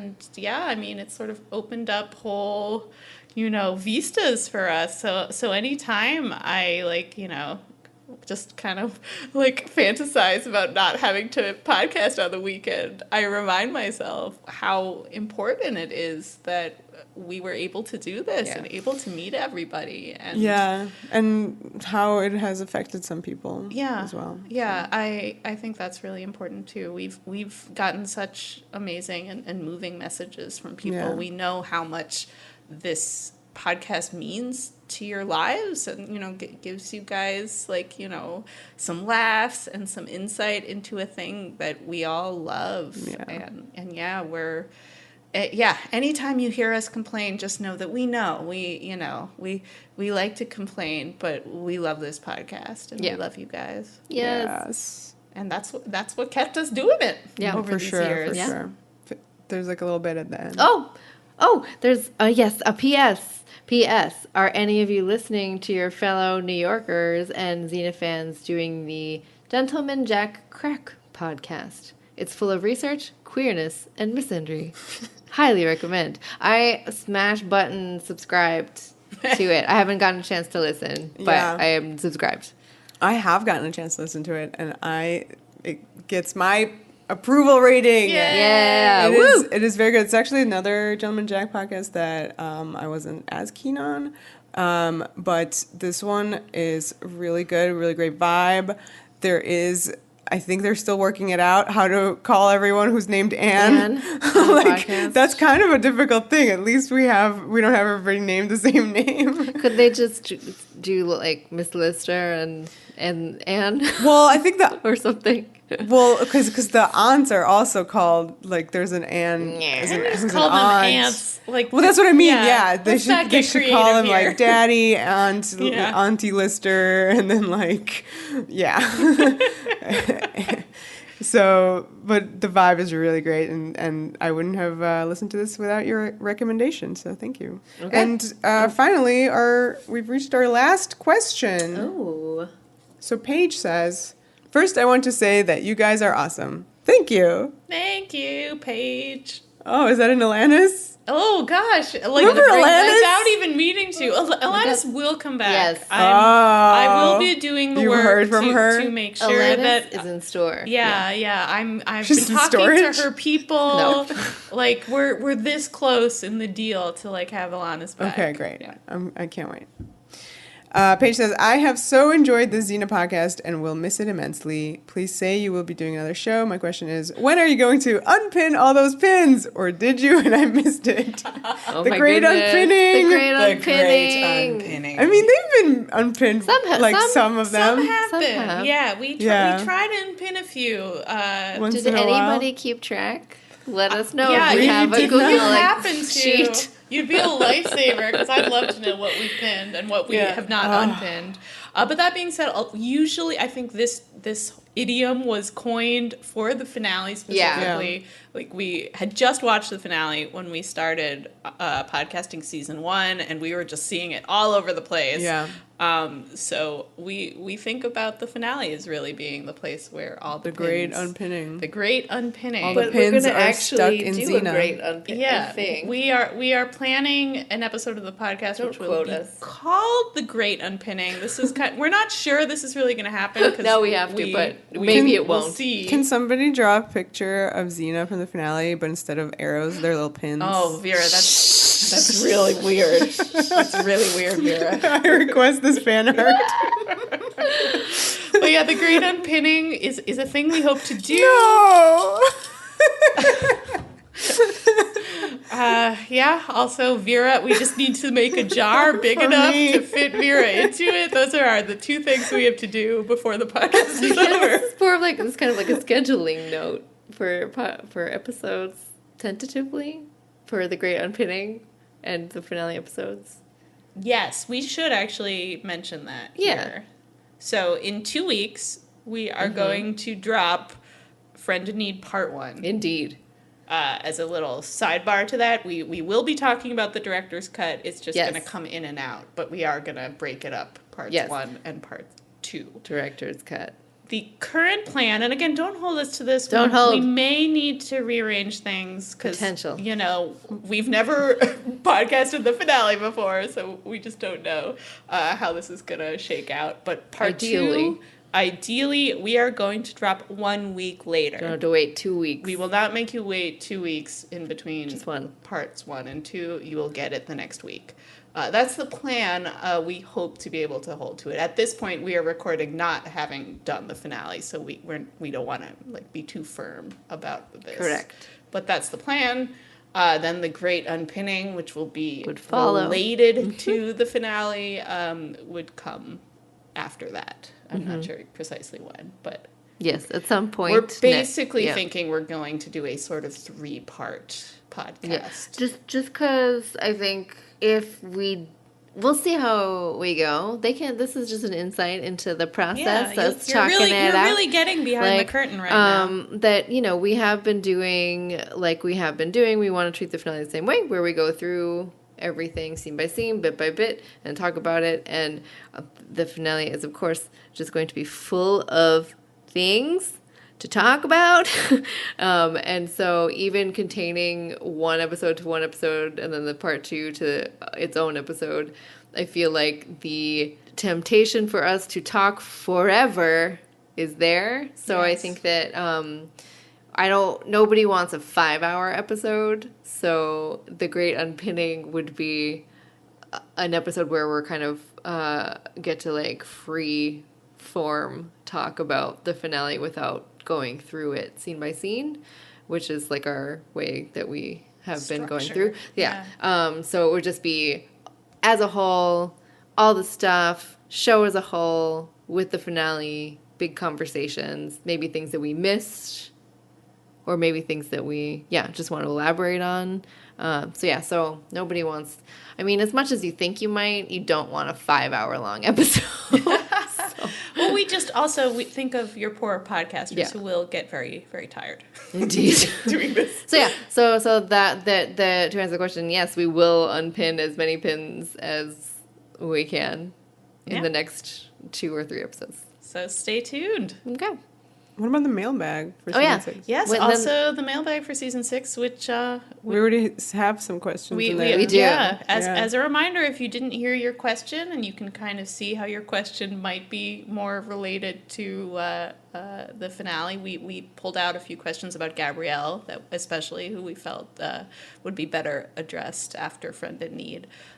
They'll be in the next mailbag, which I guess would happen after the great unpinning. Yes, it would. So, that we of course will be in touch with you guys on our social media when we have a more firm idea. But we can say with complete confidence that Friend in Need Part 1 is going to happen After in 2 this weeks, and hopefully Part 2 the week after that. So let's start there. Just part 1, and then we'll stop. And then we'll just stop and never podcast again. Aw, shit. I'm kidding so much. I thought of another movie where you can recast Lucy. Oh, and Renee, or just Lucy? Okay. Gosh, why are you? It said Lucy or Renee. That was the original prompt. Both in movies together. So sue me. The Quick and the Dead. Oh yeah. And Lucy is the gunslinger. That almost. I feel like we have that. What? That Well, in that, are you talking about that? Animal Yeah. attraction. Honestly, Quick and the Dead has a really bad reputation. People say it's very stupid, so maybe it is, but maybe the animal attraction of movies. Maybe if it was starring Lucy Lawless, it would be less. I'm just kidding. I'm kidding. It jokes because of us taking things seriously. Yeah. I get you. Mm-hmm. I get you. Mm-hmm. I loved Quick and the Dead as a teen. Okay, but you loved it because Leo was in it. I've never seen it. We're going to have to watch it. Watch it. Sharon Stone, Check it out, gunslinger. It was there was a time period when these movies came out with lady cowboys in the 90s, Are there Bad more? Girls. I think that's what it was called, with Madeline Stowe. Oh yeah, you've mentioned that one before too. The first name I that don't popped know that into one. my head when you said lady Cows? Cowboys? You said lady cowboys? Yeah, Lady whatever. cowgirls. Cowgirls. Whatever, cowboys. I think is what they're Doesn't called. matter. Lady cowboys. It really, that's dumb. That is dumb. Cow Madeline cow Stowe. person. Yeah, Madeline Stowe, right? Yeah. Fuck. So that was But kind I didn't of know where that came from. it was an impression on me in the Now 90s. I remember. I don't think I've seen that either. Yeah. So Yeah, wait, what so movie is that? The Madeline Stone movie? Oh, you said Bad Girl? Maybe did she do multiple? I mean, it's a little confusing because she's in Last of the Mohicans, which is kind of similar Oh, time that's period-y, right. but Okay. Isn't that it's not gonna the be a same TV at all. show? What? Wow, I hadn't heard that, but it doesn't surprise me. What? Am I making that up? Okay, this is not at all to do with the podcast anymore. Officially. Ooh, this is So done. we should end this. But That'll be our next Anyway. podcast, Last of the Mohicans. Everyone go watch Quick and the Dead. no, Everyone people go watch won't Madeline know. Stone movies, please. I like 12 Monkeys. Oh yeah, I mean, classic. That was a TV show. That's true, too. Yeah, in development at Paramount. I'm sure question is the answered. audience was like on pins and Oh, needles for that It's, answer. Carrie Fukunaga. Okay. I don't. All right. Maniac was terrible. Yeah, I mean, did not like Maniac. I don't need it. Okay, for sure. We gotta leave this behind us. Gotta love a good mailbag. I thought you were gonna say, gotta love an ender on a male director. Oh. Okay, so we'll see you next time with A Friend in Need Part Oh, 1. Jesus. Yeah, so follow us in the stuff. Or Xena maybe you're done listening to us. Because we which talked case, about Last of the goodbye. Mohicans. No, that's true for all of you who will not listen to the finale. Oh, that's a good point. Yeah. It's That's been sad. wild. We'll miss you. I recommend you guys listening to the finale episode. I would encourage it. Yeah. Yeah, but we respect your choice. Yeah. But you should listen to it. Yeah. You don't have to rewatch it. You can That's just listen true. to it. That's true. Or Yeah. rewatch it. Oh. But I'm actually now I'm serious. Yeah. I'm sure some people might not listen to it, in which case thank you for being on this journey, and maybe you'll come back and listen to the post finale stuff and minisodes. And then if you are really dreading this, just go into it with an open mind, I guess. And an open heart. Open heart, but open not too mind. open. We're all Protect friends. yourself. Yeah. Don't open your chest. But Keep it closed. like Okay. Not too open. it exists, and we're gonna talk about it. Yeah. Yep. That's our thing. We're talking about every episode of Xena. Okay. So you can follow us on all the stuff and things, and find us on our website, which is on Squarespace. I was going to powered make by that joke. Squarespace. They're not paying us. www.Xena, whatever. You don't need the wwws. I just like saying them still. Dub, dub, dub. XenaWarriorPodcast.com. You can listen to episodes there and subscribe and stuff like that, and then find all sorts of links. And we are definitely on Apple Podcasts. That's where you can do the thing where you subscribe and leave reviews, which we love to read, and leave stars, and we love to see those as well. We're on Twitter, where you can find loads more commentary at Xena Warrior Pod. And then all the other things, Tumblr and Facebook and Instagram, are all Xena Warrior Podcast. The power! The passion. The podcast!